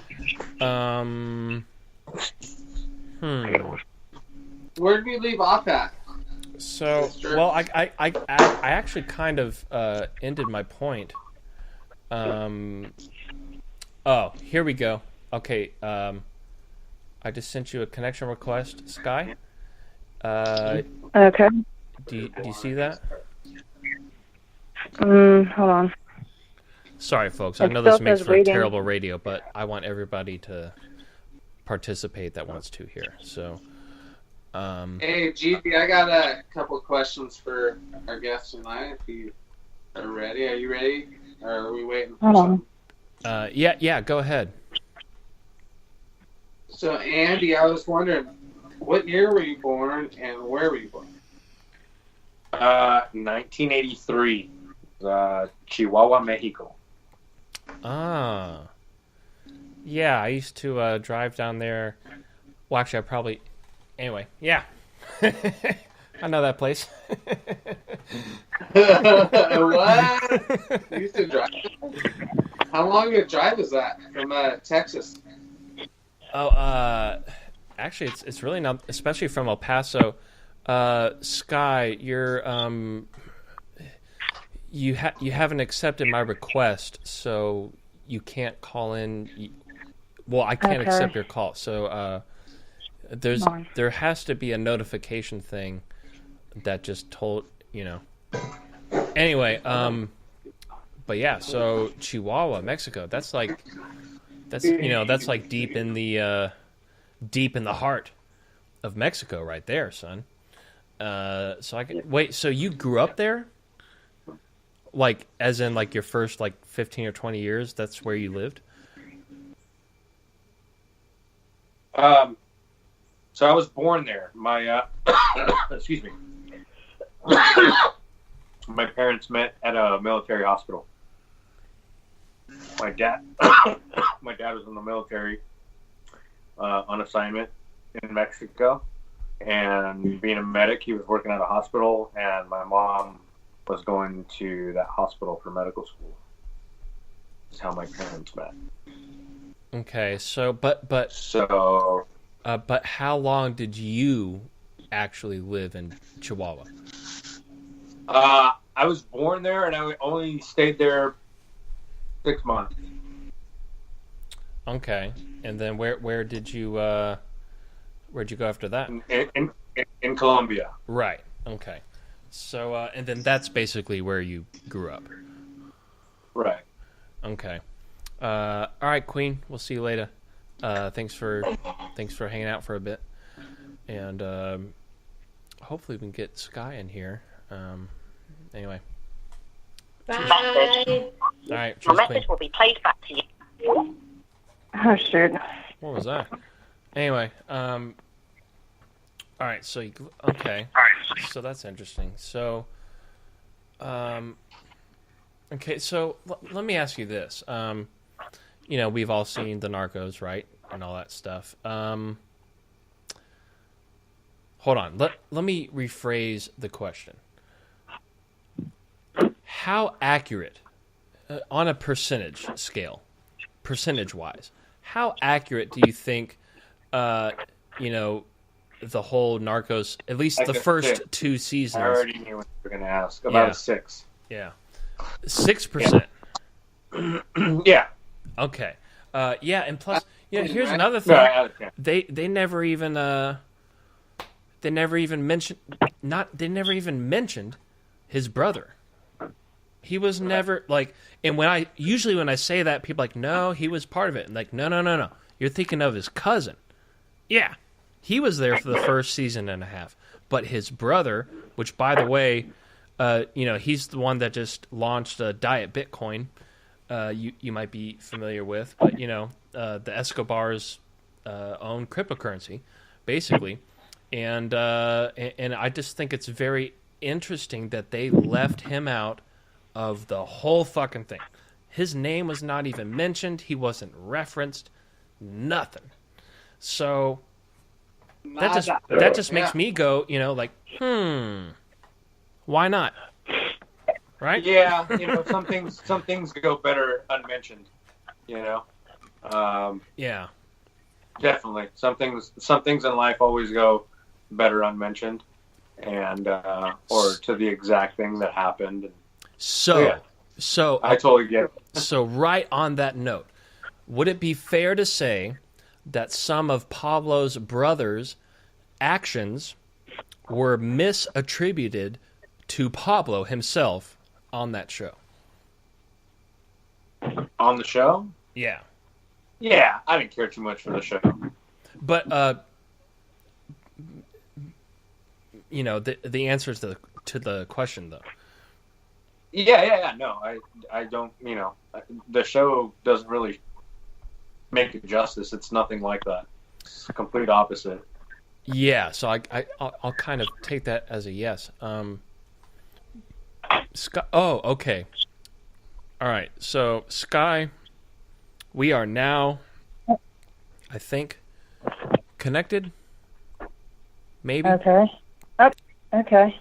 No, I'm just thinking. I'm like, Hold on. Yeah, I don't know why this wouldn't be working at this point. There you are. No. Oh, that's her. Yeah, no, Sky. Yeah, no, Sky. Still not going to work. It's weird because you accepted my thing and I accepted yours. So. Yeah. Oh wait. Here we go. Right here. All right, here you go. You're about to come in right now. God damn! I would love to. You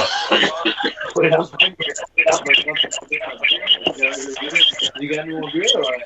All right. There you go. All right. Back to the show. Back to the show. Jesus Christ! Yeah, what is that? Oh, that was coming from Alan. I guess Alan just fell into a drying machine. So I guess we'll hear back from him in a second. First of all, hey Sky, nice to kind of meet you.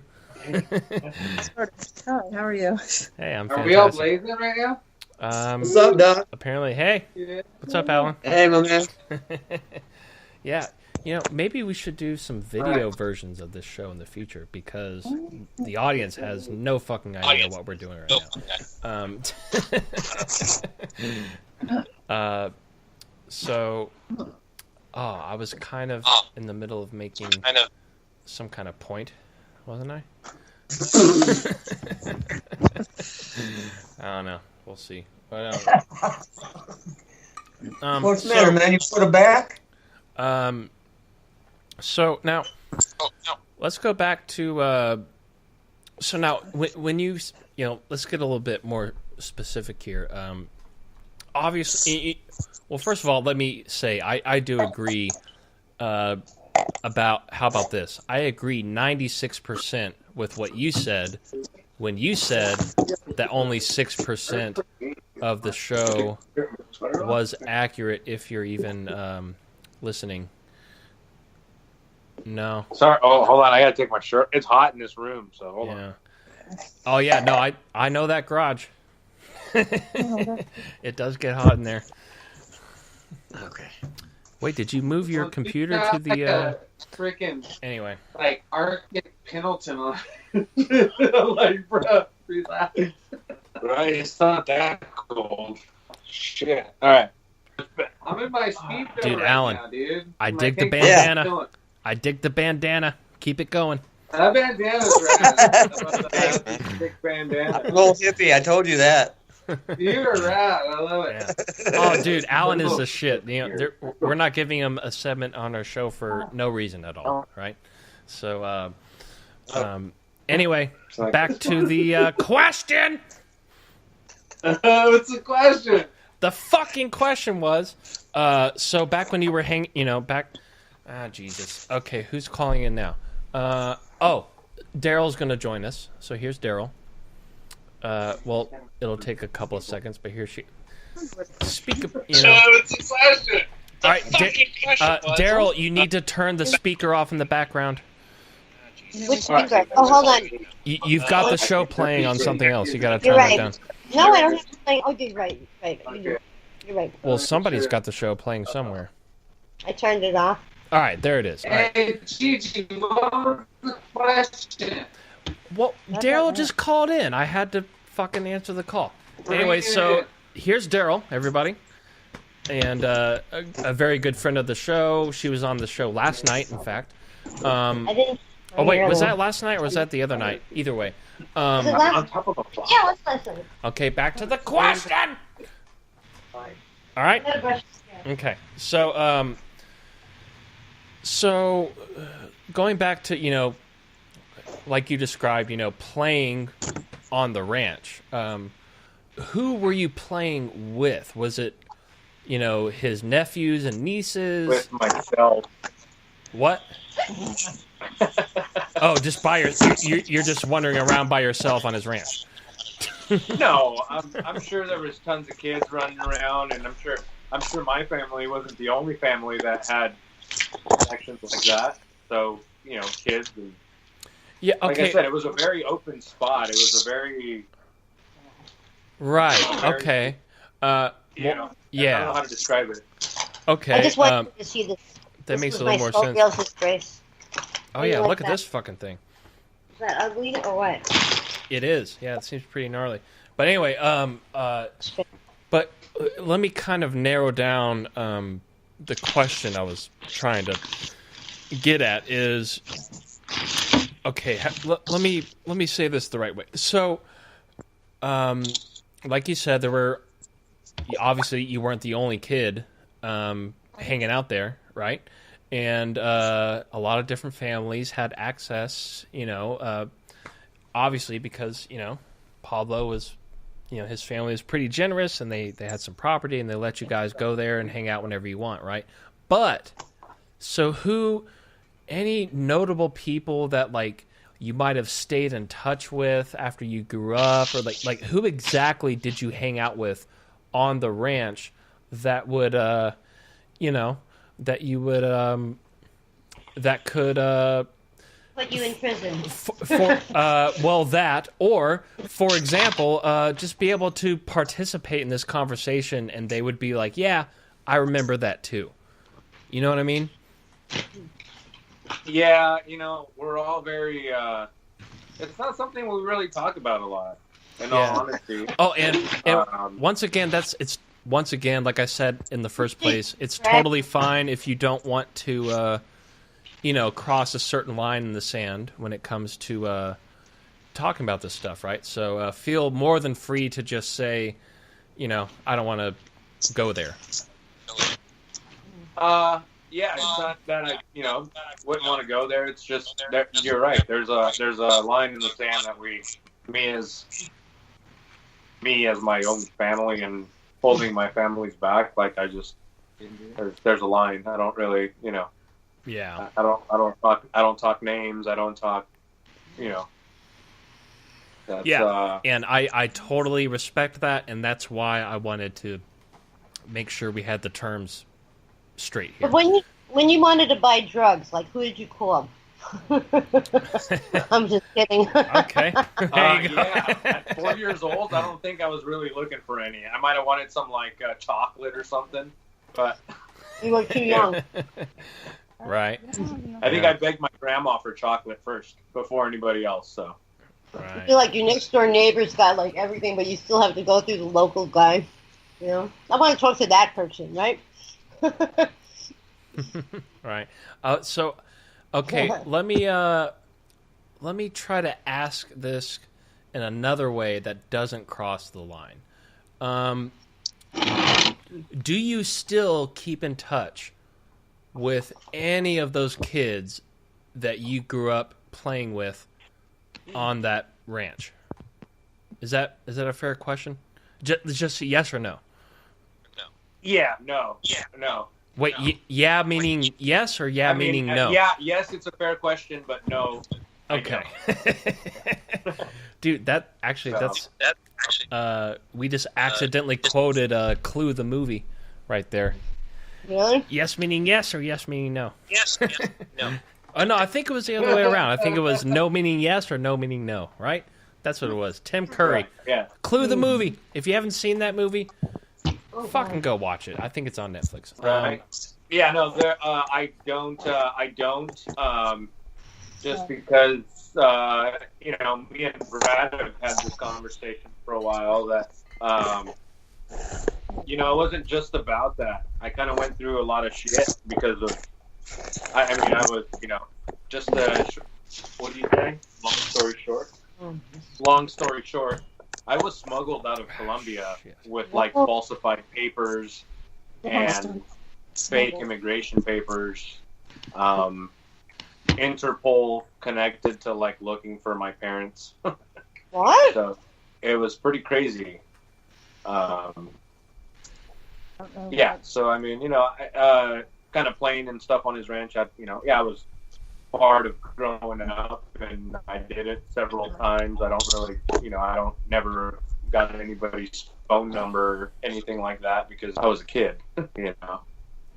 So yeah, we don't really talk about it too much. It's just kind of like the beginning of a long, epic story, you know. Yeah. So the last right 30 years.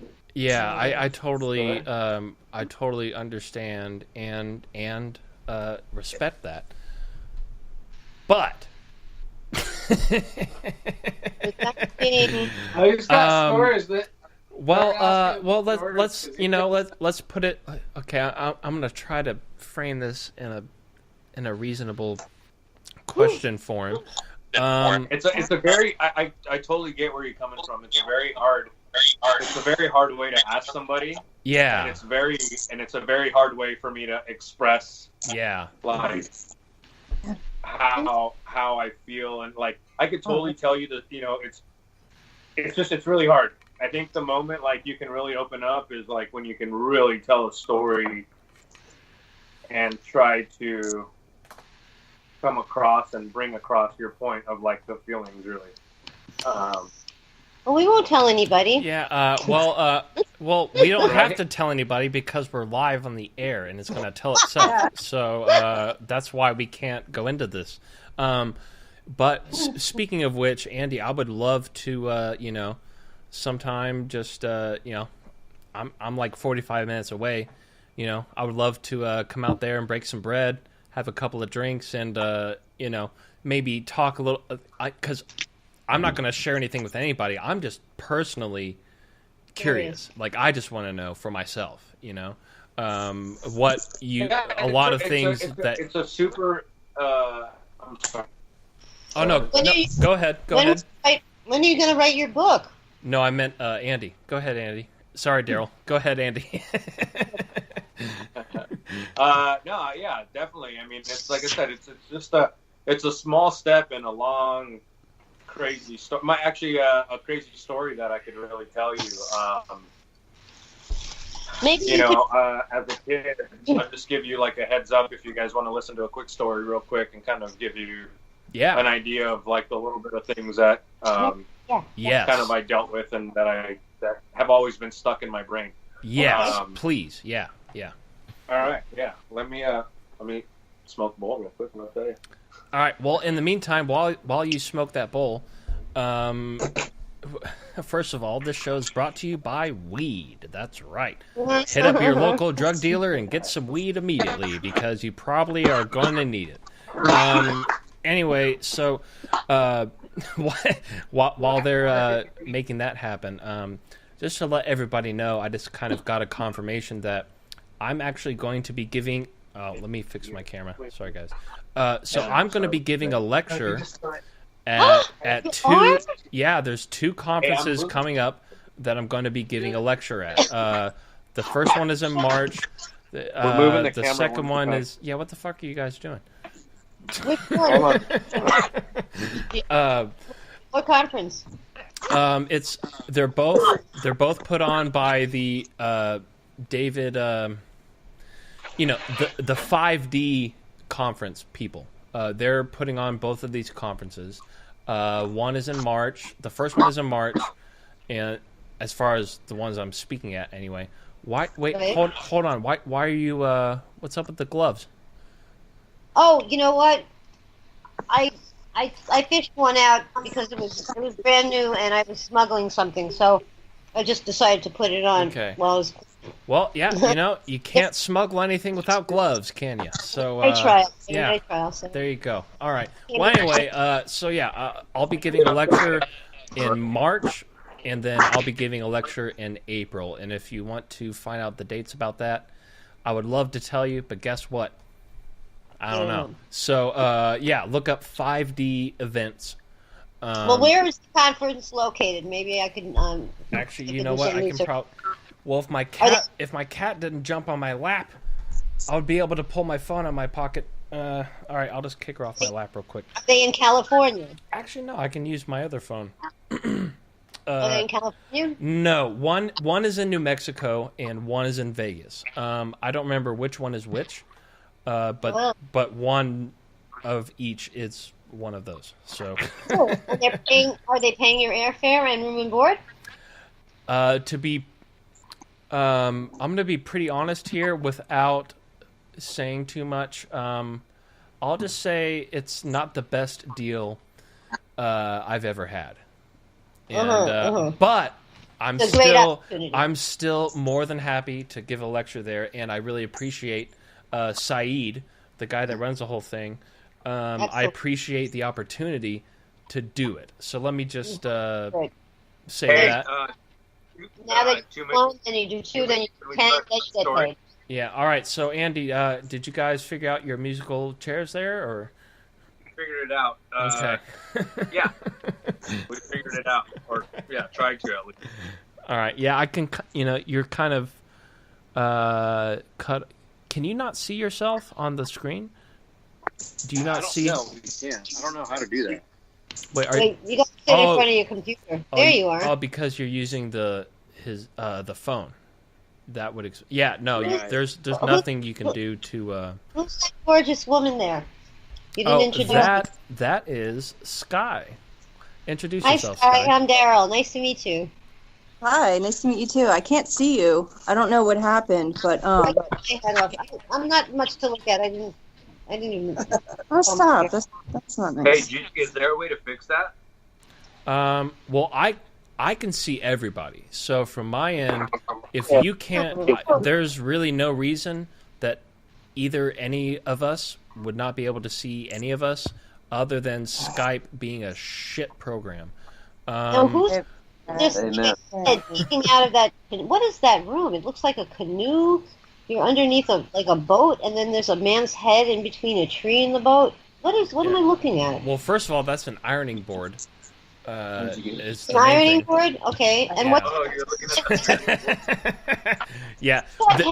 There was a surfboard earlier, but now it's an ironing board. And then it looks like there's a chicken behind the ironing board, and then there's like a man's face. This is Brad's face and a head in between. Who's that guy? There's a guy between there. Am I looking at a spirit or a person? Hold on. Wait, what are you? Hold on. There's a dude's head there. Okay, Andy's gonna reposition his camera. What? You know, this is why we don't do this on our main show on Fridays, is because of everything that's happening right now. Some cool stuff, though. We've put some like orbs and stuff. We've put some like ghosts. Can you see me now? Oh, I can see you, but I don't know what I was. Oh, that's good. That's good. Yeah, right there. Okay. Right there. Cool looking room. All right, so now we have a surfboard rather than an ironing board. Correct. Okay. Large. Is that a chandelier? I don't know. Maybe. I have no clue. No. I don't even. I don't know what it looks. I'm. Okay. Anyway. Yeah. If you guys want to. Yeah. If you guys want to listen up, so I got a pretty good thing kind of. Tell your story. Yeah. All right. So here we go with Andy's story, ladies and gentlemen. Let's hear it. Oh, yeah. All right, so probably 5 or 6 years old, and at that point, my dad had gotten him and my mom were separated. Just because they had their issues, and 4, 5, 6 years old, and right around that time. My stepmom, which I still contact and I get along great with her, she's come up to visit me, and she is my brother's mom. Oh. Used to watch me. Okay. And she used to, be my babysitter. And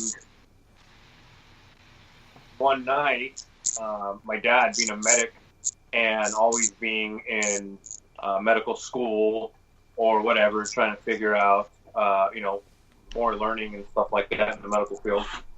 Did you bring my beer? He was always gone. And my stepmom, which I consider my stepmom, watched me one night, and somebody came knocking on the door. And bang, bang, bang, 3 or 4 times on the door. Right. And they said, "Hey, is so-and-so here, my dad?" She didn't respond. and they sat there for minutes on end, knocking on the door. And she, at that point, the military, well, they still do. They use, CB radios and stuff like that. Right. So her first contact with my dad at the time was a CB radio. My dad was out doing whatever they were doing. And, hey, there's people at the door. They're banging on the door, and they're asking if you're home. Huh. And he said, how long have they been there? And so they've been here 30 minutes. They haven't left. They're still banging on the door. Oh my God. It's kind of a...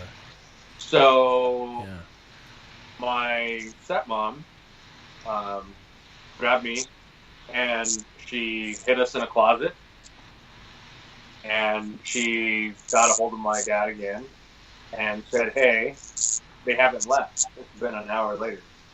Oh man. And they're still I can't they're believe they banging on didn't the door. kick door in. Yeah, okay. Who knows? My dad said, okay, it's getting taken care of right now. And who he contacted, who he called, what he did, 5 minutes later that door wasn't knocking anymore. Uh-huh. And okay. I see. You're talking people that they called and took care of somebody right away. Yeah, that's I think back then there was no internet pushing around. Yeah, no. Back then was straight up. You're fucking with my family. Good luck. Oh, right. Yeah. You know what happened to those people who were banging on the door? Oh, they probably they got got fired. Taken care of. Well, they left. Or I mean, they either got fired or they got lit on fire. One or the other. Yeah. You think they were snuffed out? I was a kid that was very, very, very, very well protected by my parents. Were you aware that something really bad might have went down there? Oh yeah. Oh, for sure. Yeah, what's crazy is a lot of stuff now, like, nothing really phases me. I'll bet. I've been through a lot of shit in my life. I've lost babies during delivery. I've lost some of my best friends. I've been through the fucking hell and back through ex-wives and girlfriends, and I have. Yeah, it's been that stuff doesn't even faze me, because I think at some point as a kid I saw way worse. I helped my dad deliver a baby in the middle of the jungle when I was like 3 years old. Wow. Hold on. Okay, hold on. Right there. That is going to warrant some further explanation, sir. You can't just mention that in passing and keep going. You got to explain that. I knew it. I knew that was going to get to you. Well, I knew that you knew that I knew that we all knew that I would know it. So, yeah, let's hear it, man. I got you. Yeah, man, that's a rad story. I was about 3 years old, and my dad at that point, when the last issue that happened that I told you about, I was about 5 years old. So when I was about 3, my brother's mom and my dad hadn't met yet. Right. At that time he was already separated from my mom, but he didn't really have anybody to kind of watch me, and my dad always really stayed on top of me, made sure I went to school. He dropped me off, picked me up. He did everything. He didn't like people watching me. I always stuck to him, to his side. Yeah. Right. And him being a medic in the military,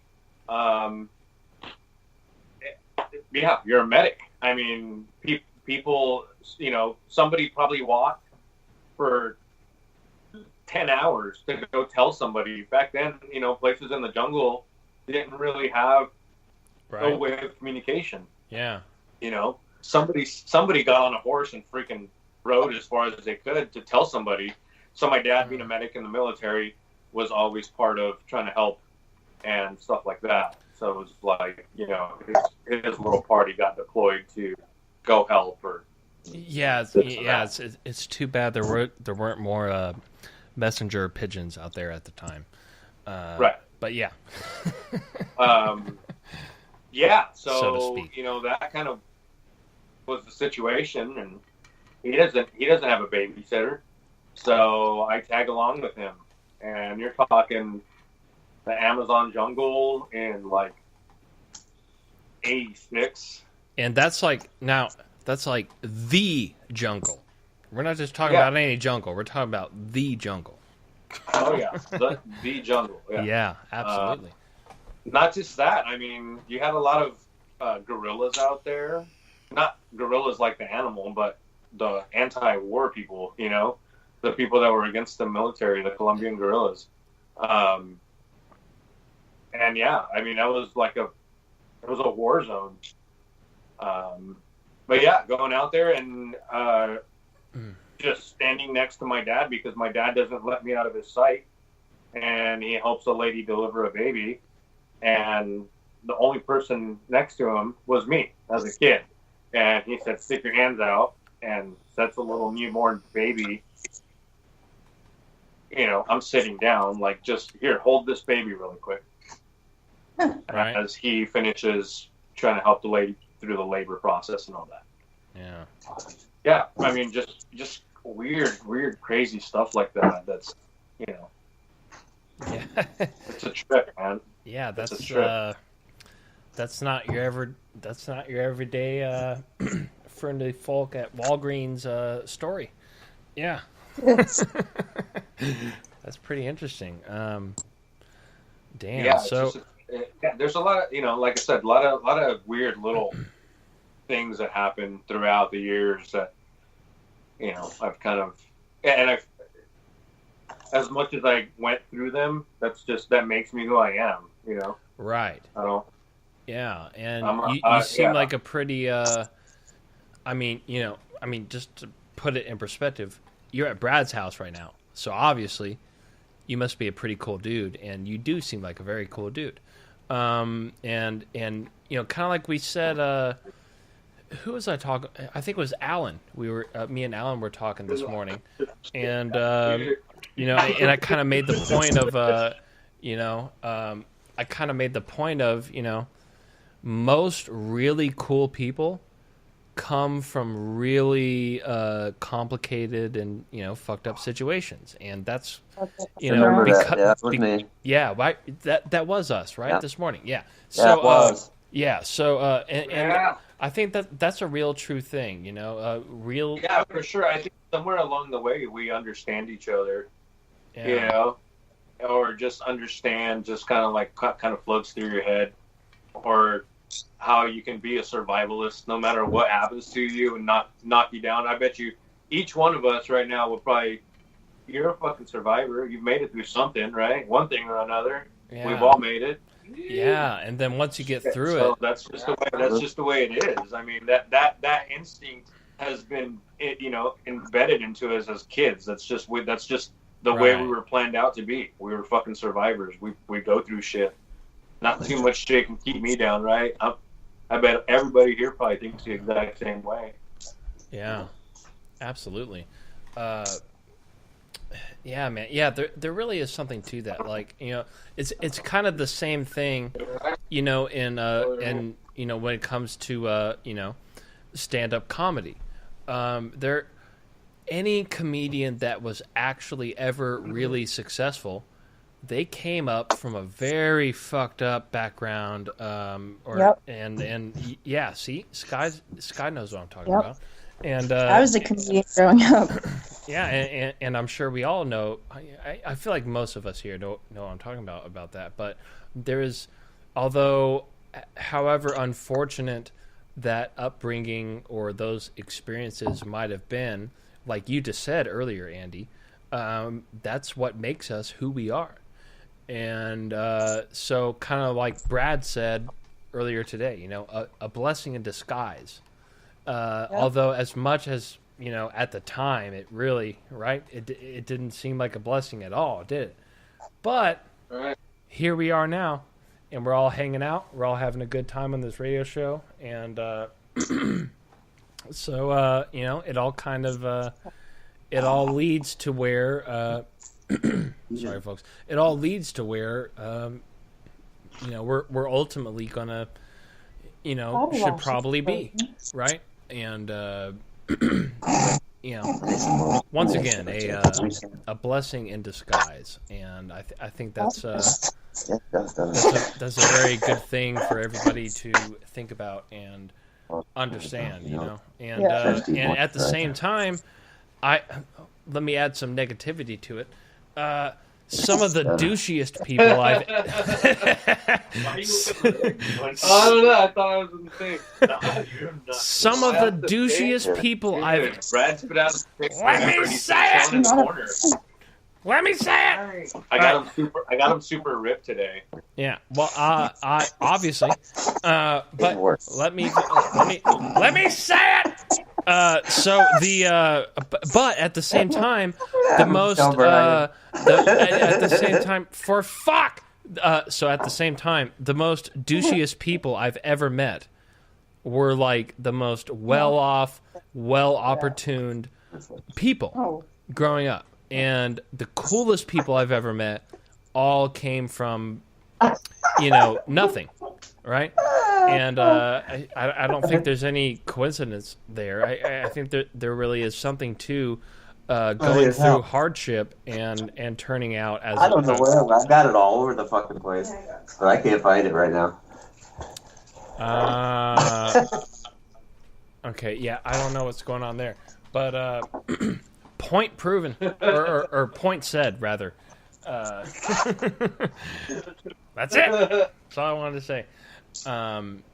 But yeah, there's I have so many more questions for you, Andy, but at the same time, I got a bunch of answers. I know you do too, but I don't know how many of them would be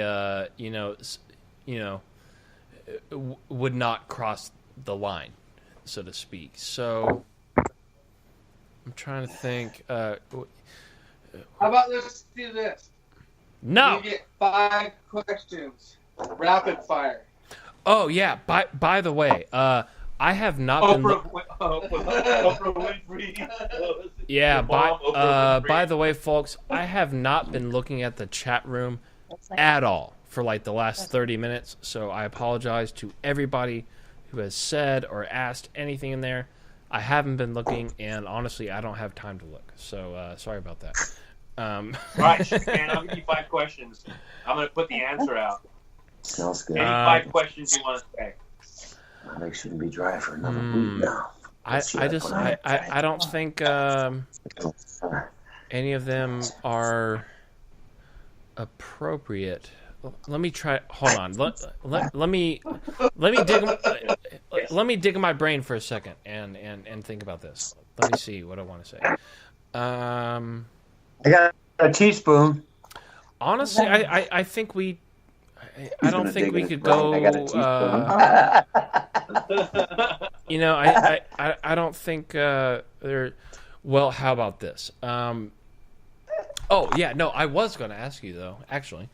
So at what point? Because you mentioned you basically grew up in Colombia, right? Yes.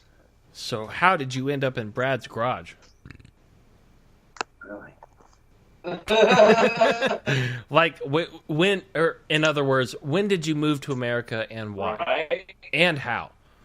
The story. That's like 4.5 questions right there.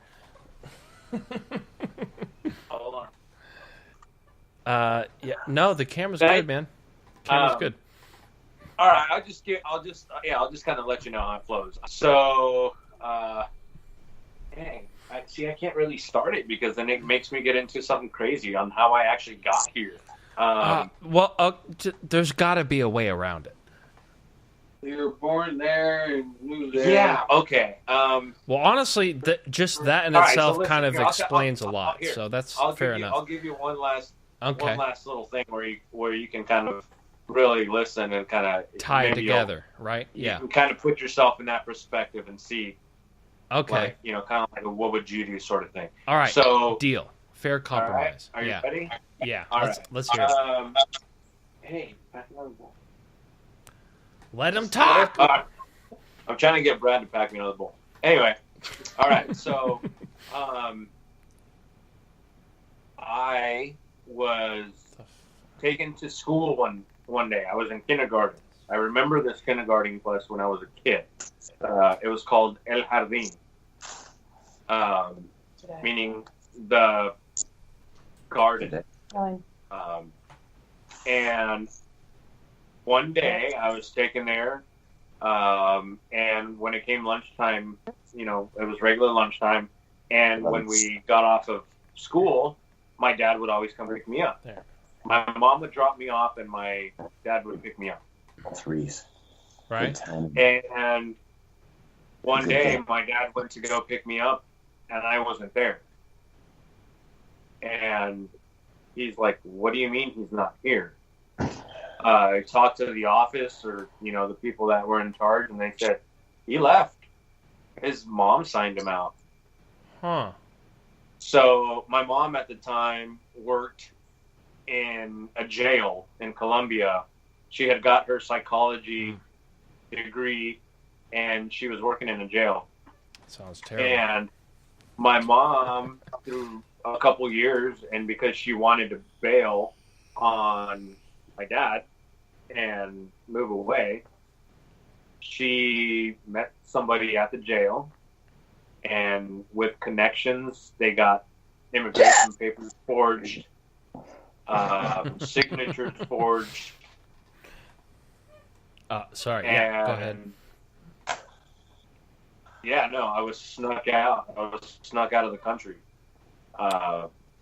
You know, who did it? Why? You know, how they did it? At some point, like the Colombian military and Interpol were looking for my mom, trying to find me, which is pretty crazy.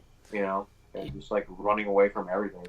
Yeah, because, I mean, if you look at what was really going on in Colombia at that time... right, it was a war zone. Yeah, exactly. And, well, I don't want to, you know... I get it.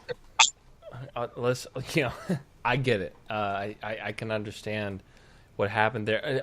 Let me ask you this. You don't have to specify, just more of a yes or no question. Do you remember who smuggled you out? Yes or no? Yeah. Yes. And okay. And do you remember why, or do you even know why specifically? Yeah, my mom wanted out of Colombia. Fair enough. And right she there. wasn't leaving without her kid. Right. Okay. Yeah. You know. Okay. Wow. Yeah. That's a pretty. I mean, I know this is radio, and I know, like, people listen, to be entertained or whatever, but that's a pretty serious story there, and I feel like Oh, dude, that's nothing. That's nothing. That's the beginning. Yeah. I got worse, man. You're talking about being smuggled from Colombia to ending up in Juarez, Mexico in like 89, 90. You want to talk about some of the worst crime and women hung on telephone poles and, just, dude. Yeah. That was like horrific. I have family that lives in Juarez, and I ask them, why the fuck do they live there? My ex-girlfriend, who's very much still a good friend, her whole family is basically split between El Paso and Juarez. And so obviously I've been to Juarez a couple of times. Oh, I probably should have just said one time. Anyway, but yeah, no, Juarez is a very, it's chaos. I mean, now, I wasn't there in '89, obviously, but I was there about 5 years ago, and well, for one thing, like most people were super cool as fuck. Like everybody I met there, it was mostly really cool. But just there was a few things I saw go on out there that within just staying there for a couple of days that I've never seen happen in America over, the last 30 years. So it's kind of chaos, basically. There's good, there's bad, but there's a lot of really good, but there's like a lot of really bad too. And it's like right out in the open. It's right in front of you, and you can, there's no filter there. Whereas, up here, there's at least an attempt at a filter in most parts of the country anyway. Can't speak for every state, but I think you get my point. That's a pretty rough place to be, Juarez. Yeah, it's pretty rough, man. There's, like I said, there's a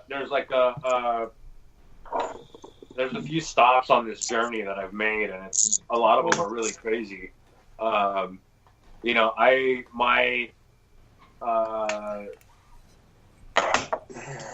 Probably my 10, 11, or like 9, 10, 11. I grew up in East LA, in like some of the worst, like most poverty part of East LA.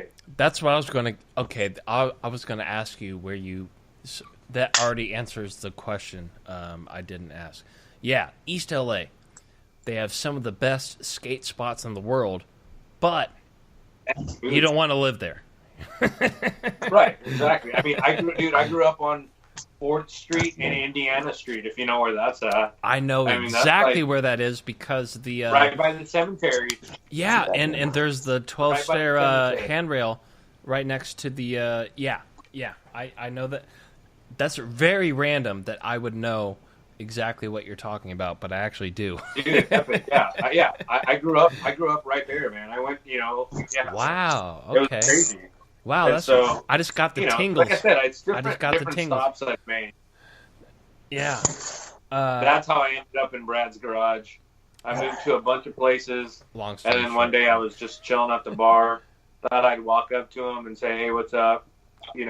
We sat down. Me and my chick sat down, and we're like, "Hey, what's up, dude? Let's chit chat." And just out of chit chatting, they came over to my house, burned a couple bowls, dude. I share everything. If it's mine, it's yours. I share everything with everybody. Well, and that's how Brad and his whole family is, and that's how I am, and everybody that's a part of the show. That's kind of the connecting thread when it comes to this. If you're, like I told Alan this morning, if you have a friend, well, she's a friend of mine, right?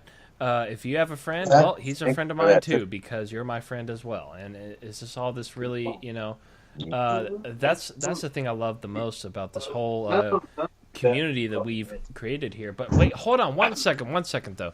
So Andy,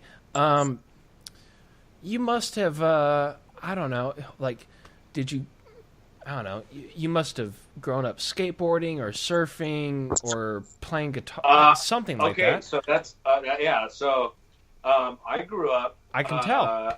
I grew up so after I moved to East LA, kind of hard to my not parents were like, there, right? My mom and my stepdad were like, hey, you're going to be a little maniac kid. You're not going to grow up in East LA. So then we moved to the Valley.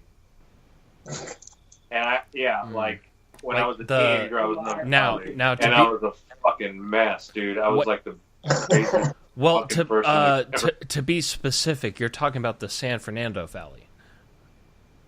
Oh no, the valley. I moved to Bakersfield. Oh, okay. Oh, okay. Yeah. Yeah. The smaller LA. Okay. Yeah, it's pretty easy to become a mess out there. Yeah. Exactly. I was a wreck, dude. I've always been a wreck. I'm the most complete opposite. If you met my family, none of my family has one tattoo. I'm covered head to toe. I did notice that. Yeah. You know, that's just my thing. That's just I grew up in a very different.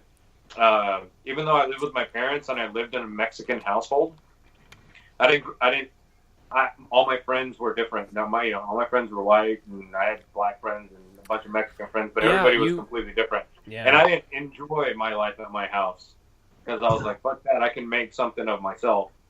And then so I went a certain way. And then, I just it stuck with me, man. I just tried to do what I felt I was happy with. I've kind of dealt with everybody's shit my whole life that I just wanted to do something for myself. You know, I feel like as a kid, I felt like I was always deprived of like being able to play or like make friends because I was always moving or just anything like that. Like it just sucked. You know, it's kind of like an outcast, dude. I graduated high school way before everybody else. I did it on independent studies. I just didn't feel like, I didn't feel like hanging out with people at that time. I just kind of like did it on my own, and I kind of like made my own way. If you don't want to like kick it with me because the way I felt, then fuck you. Yeah, dude, I totally understand that. Wait, Sky, did you have something to say? I can relate with that. I'm just saying it's the best way to go, honestly. I feel. Yeah, I think definitely. It took me a lot of time to try to figure that out. You know, I do my own thing, man. Like even now, I'm 35. I do my own thing. You know, my wife, she's fucking super awesome. She supports every fucking thing I do. She doesn't tell me no to anything. If I want to, I build cars. Before I got here, Brad came over and he helped me fucking crane in a 40-foot shipping container because I'm trying to make a fab shop out of it. I just do all kinds of shit, but I do it because I want to. Like, cars. Nobody's gonna tell me no anymore. Right. Yeah, and I think pretty much everybody on this. Sorry about that, folks. I feel like pretty much everybody that's here on this show, you, me, Daryl, Alan, Sky, Brad, I think we can all very much relate to that, and I think the fruits of these happenings are, that's why we're here. We're all, we're not all talking together right now for no reason at all. And no, for sure, it's super rad. I mean, I totally dig it. Like I said, I kind of like at this point, I like kind of choose my friends. I don't like, if I didn't want to be here, I wouldn't be here. Right. You can count on us, my friend. Exactly. And what's that?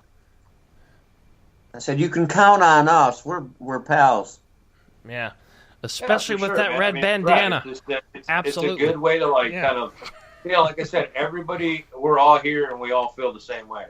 Fuck everybody else. We do what we want. Yeah. And I just, we've all been through some shit. It is what it is. And then, I've got to make the best of it. Yeah. And in fact, I think like I kind of, oh no, that wasn't on the show. Okay. So, but yeah, cause I grew up in a, a relatively, what you would call a bubble, right? My parents were, my mom and my stepdad rather were, they were pretty well off to the point where, basically as soon as I turned 16 and I could drive myself around, and then my sister would have been 19, basically as soon as we could kind of potentially care about, take care of ourselves, they started going out of town for like 2 months at a time, 3 months at a time, and then I ended up moving. I don't know if you guys are familiar with the Houston area, but there's an area called the Third Ward, which is let me just put it in perspective real quick. It's basically like the Compton of Houston, if that makes any sense. Chimichanga's in there. Sounds gangster. Hey, check it out. I'll tell you something. You want to know something really weird? I'll give you another one.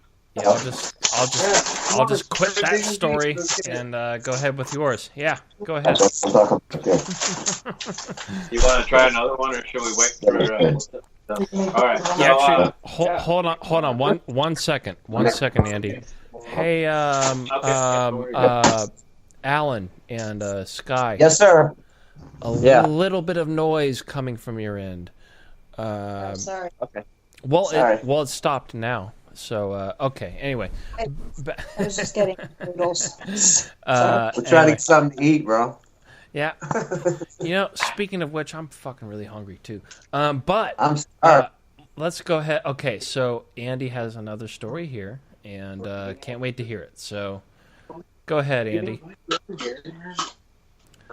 Just let Brad pack the bowl and talk and tell. No, the story. he's got it. Brad's trying to tell me he needs to go, and he said he was hungry. I said I'm hungry too.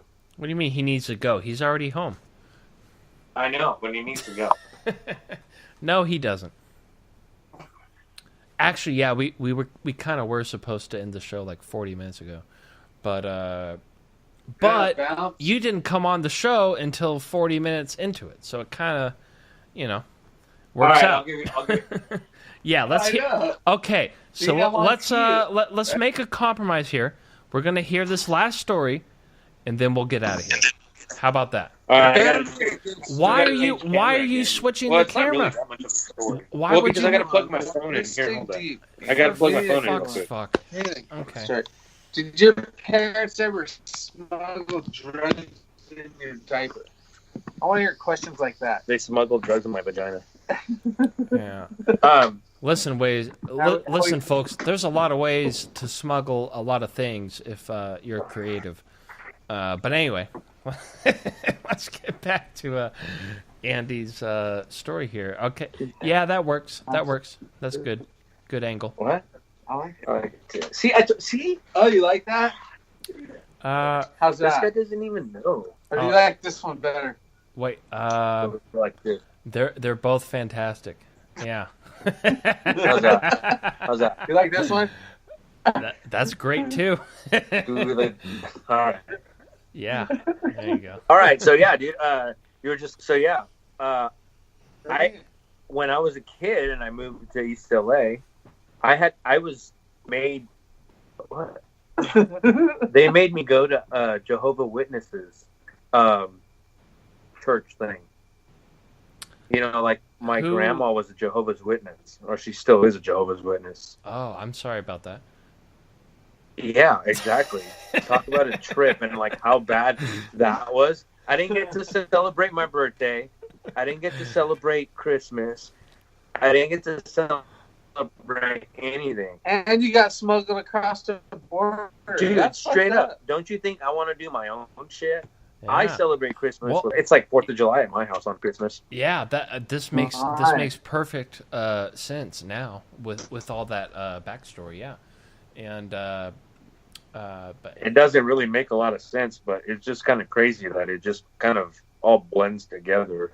It's super trippy. It's never really made sense to me. Well, it's just weird. Let me rephrase that. That specific pattern of chaos I have seen many times before. I don't know if chaos is the right word, but that specific pattern of development, maybe. I don't think that's the right word either.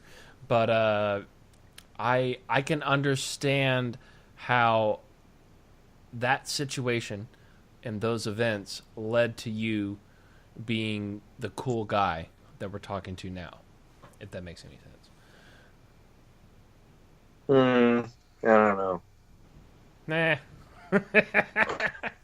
It was worth it. I guess you're not. I don't know. All right, man. strike one. All right. I don't know. We'll have to see about it. Actually, I don't know. I take that strike back. I think I was pretty on point there. Okay, first of all, hold on. Okay. I've had like 15 fucking phone calls over the last like 20 minutes. I'm not sure what everybody's calling me about. Can you please, I'm obviously on the air right now. Please stop calling me. I will call you back later. Okay, just want to get that out of the way. But anyway, were you quite, I think you weren't quite done with your story there. Taking the conversation. Andy. Hey. It's like slowed down. What happened? Oh, I can barely hear you. Oh, Andy. All right, there you go. Yeah, so pardon my interruption. You were quite well on your way to talking about, on your story there. Oh, yeah. All right, so check it out. Like I said, when I moved to East LA, I was kind of slowly brought up as a Jehovah's Witness, and like in that whole mix of shit, and it was super weird. So, I hate to interrupt you, but I have to ask: did you have to do the whole, riding around on bikes, knocking on doors, that whole kind of thing? No.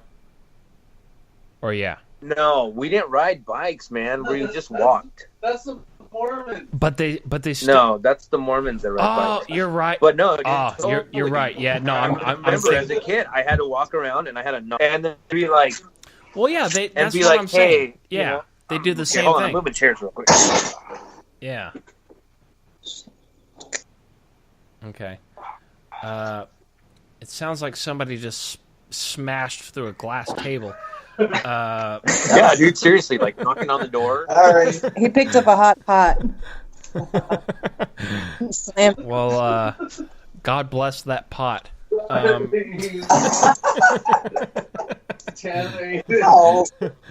right, hold on.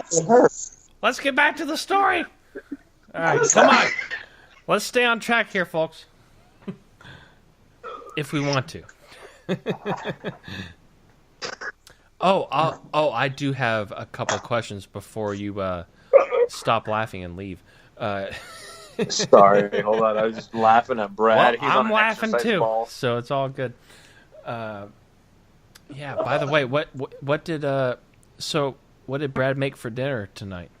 What's going on over there? I don't know. I haven't ate. He hasn't gave me any food yet. He hasn't fed you? That doesn't sound like Brad. At this moment, he's on an exercise ball, just kind of folding. Well, that in sounds a weird shape. That sounds like a waste of time. Well, that's kind of what he's doing. Get off the ball and get on the ball and start cooking. I don't know what he's cooking. Well, it's probably pretty good because I've always had good meals. Anyway, back on with your story. Yeah, man, totally. They made me like stand in front of the whole congregation and like talk. Like I was a kid. Sketchy. I was like, what the fuck am I talking about? Yeah, it's pretty. And it was just like the strangest thing. And at like 15, I was like, I'm out, dude. I'm out. Yeah, fuck and I that. just kind of split away from that's at that point, like, I just kind of split away from my family. For some reason, when my family moved here, they got sucked into that really quick. And I was like, I'm out. And yeah, from that point, I've been doing my own thing, dude. I was out at my house at 16. Like I said, graduated high school early. Just kind of did it on my own, working as a kid and working my whole way to like where I'm at now, chilling on Brad's chair at his house. Right? Yeah. There you go. Yeah, fuck yeah, dude. The golden chair. And that's where we all end up. We all end up at Brad's couch at the end. So, dude, it's awesome. I totally love it. Big enough? Dude, most people don't know what I'm talking about, but dude, his garage is fucking awesome. It's kind of like a little, a man cave, basically. More like a bro cave. It's kind of like a woman cave. Yeah, I was about to say that. I was about to say that. It's not a man cave, dude. Yeah, it's like a a transgender cave. You know? Hey, you know how I know it's a woman's cave? You know how I know it's a woman's cave? How? Because he's got a bunch of those tubs, like those plastic tubs that you see everywhere. Yeah, that's not his idea, like those is it? Blue or gray tubs. Yeah, we know what they look like. We all know whose idea that was. Yep. Yeah, see, they know too. They do. Yeah. And nothing like a man cave, man. Man, we might have to start doing. Damn, we might have to start doing some video shows of some kind, because this whole video thing, we usually don't. Well, actually, we never do video. So this has been kind of fun. Maybe. Yeah, it's rad, man. It's super cool. It's a lot more kind of a little bit easier to talk. Oh, definitely, absolutely. So, yeah, it's pretty quick. There's not much of a delay, really. Yeah, pretty good. There's about a 1.5 second delay, but it's not too bad. So, it's not on our side. Did it take you a 1.5 seconds to see my arm?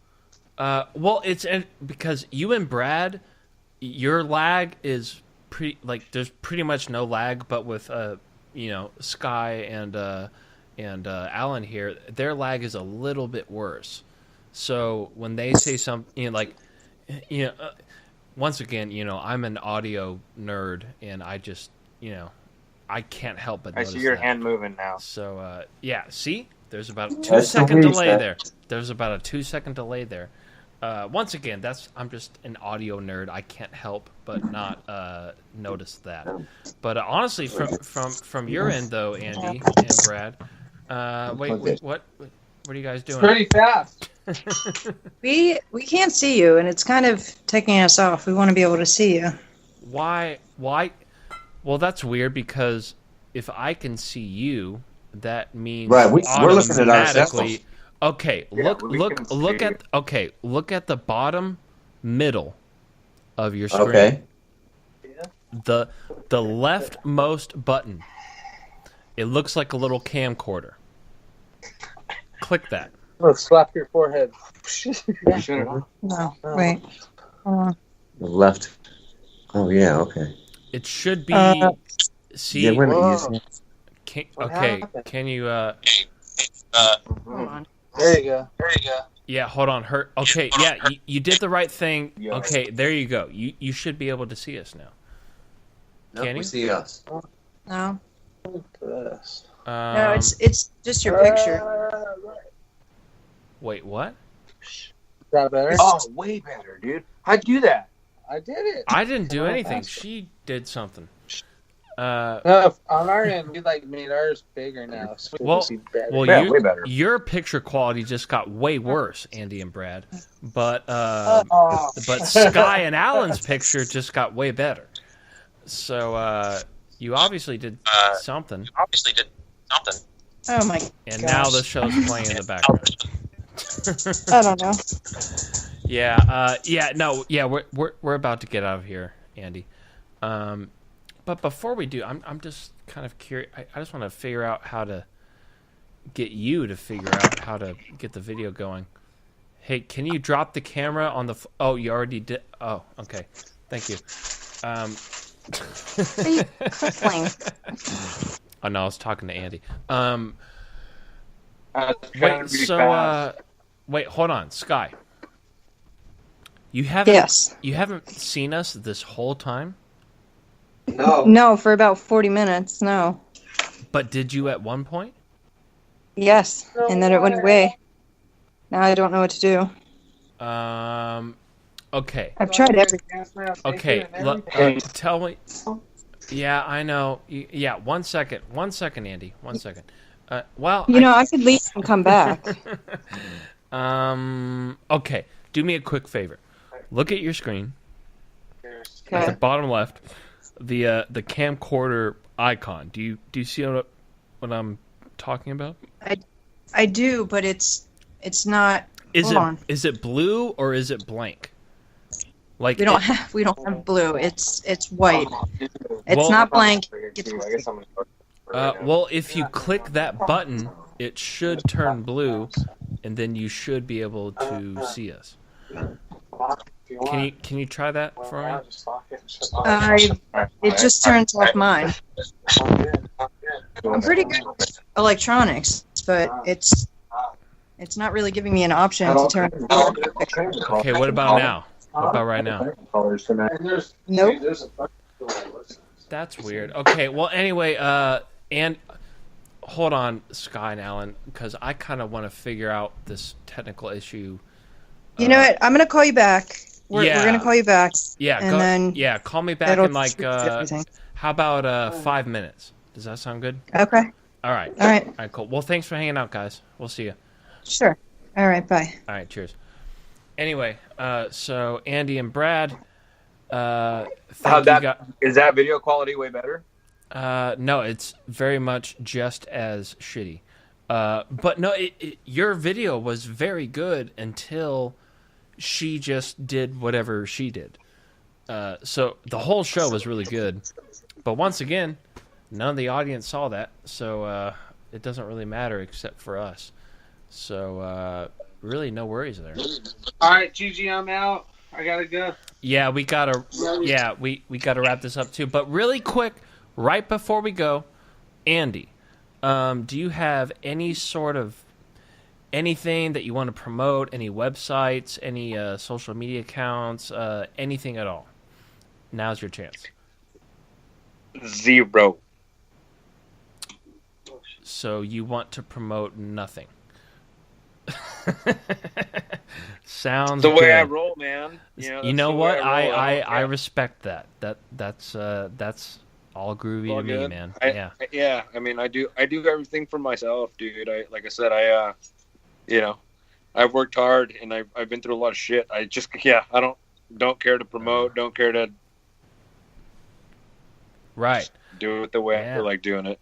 I do my own thing, man. Right on, man. You know what? There's my wife said. My wife has the best saying ever. You know what it is? Yeah. Let's end on this. What is this? I do what I want. That's it. I do what I want. That's it. And there's, you know what? If you're living life for any other reason, you're probably, not living it right. So, right. Yeah, definitely. That's my motto. I do what I want, man. I do it when I want and how I want. That's it. Well, that beats the hell out of saying any promos. So, fuck yeah, dude. Yeah. Right on. Right the fuck and with that on. being mentioned, I'm out of here. All right, yeah, we're gonna get out of here right now. Once again, thank you, Andy and Brad and Queen and Daryl and Alan and Sky and everybody that called in tonight. With that said, I'm gonna go ahead and let you guys go. Okay. All right, man. Take care. Everybody, take care. And yeah. Yeah. And again, next time maybe we could talk some more stories. Yeah, we're definitely gonna hang out soon. Shit that I can we're gonna break some bread sometime soon here. All right. So with that having been forementioned, ladies and gentlemen, this has been another edition of the B-Sides and Rarities. Good night, everybody. All right. Good night, Andy. Good night, Brad. Yeah, this has been Shift Happens here. Well, B-Sides and Rarities, anyway. And, yeah, what a ruckus of a show. But a very fun time nonetheless. Wow, we're almost out of time anyway. Very cool. Really good timing. All right. Please do join us tomorrow night. We've got Michael Cramo coming on tomorrow night, along with Serena Taylor from the Conscious Life Expo. And maybe, if you're lucky, you might get a little cameo from Race Hobbs. All right, folks. We'll see you guys tomorrow. Cheers.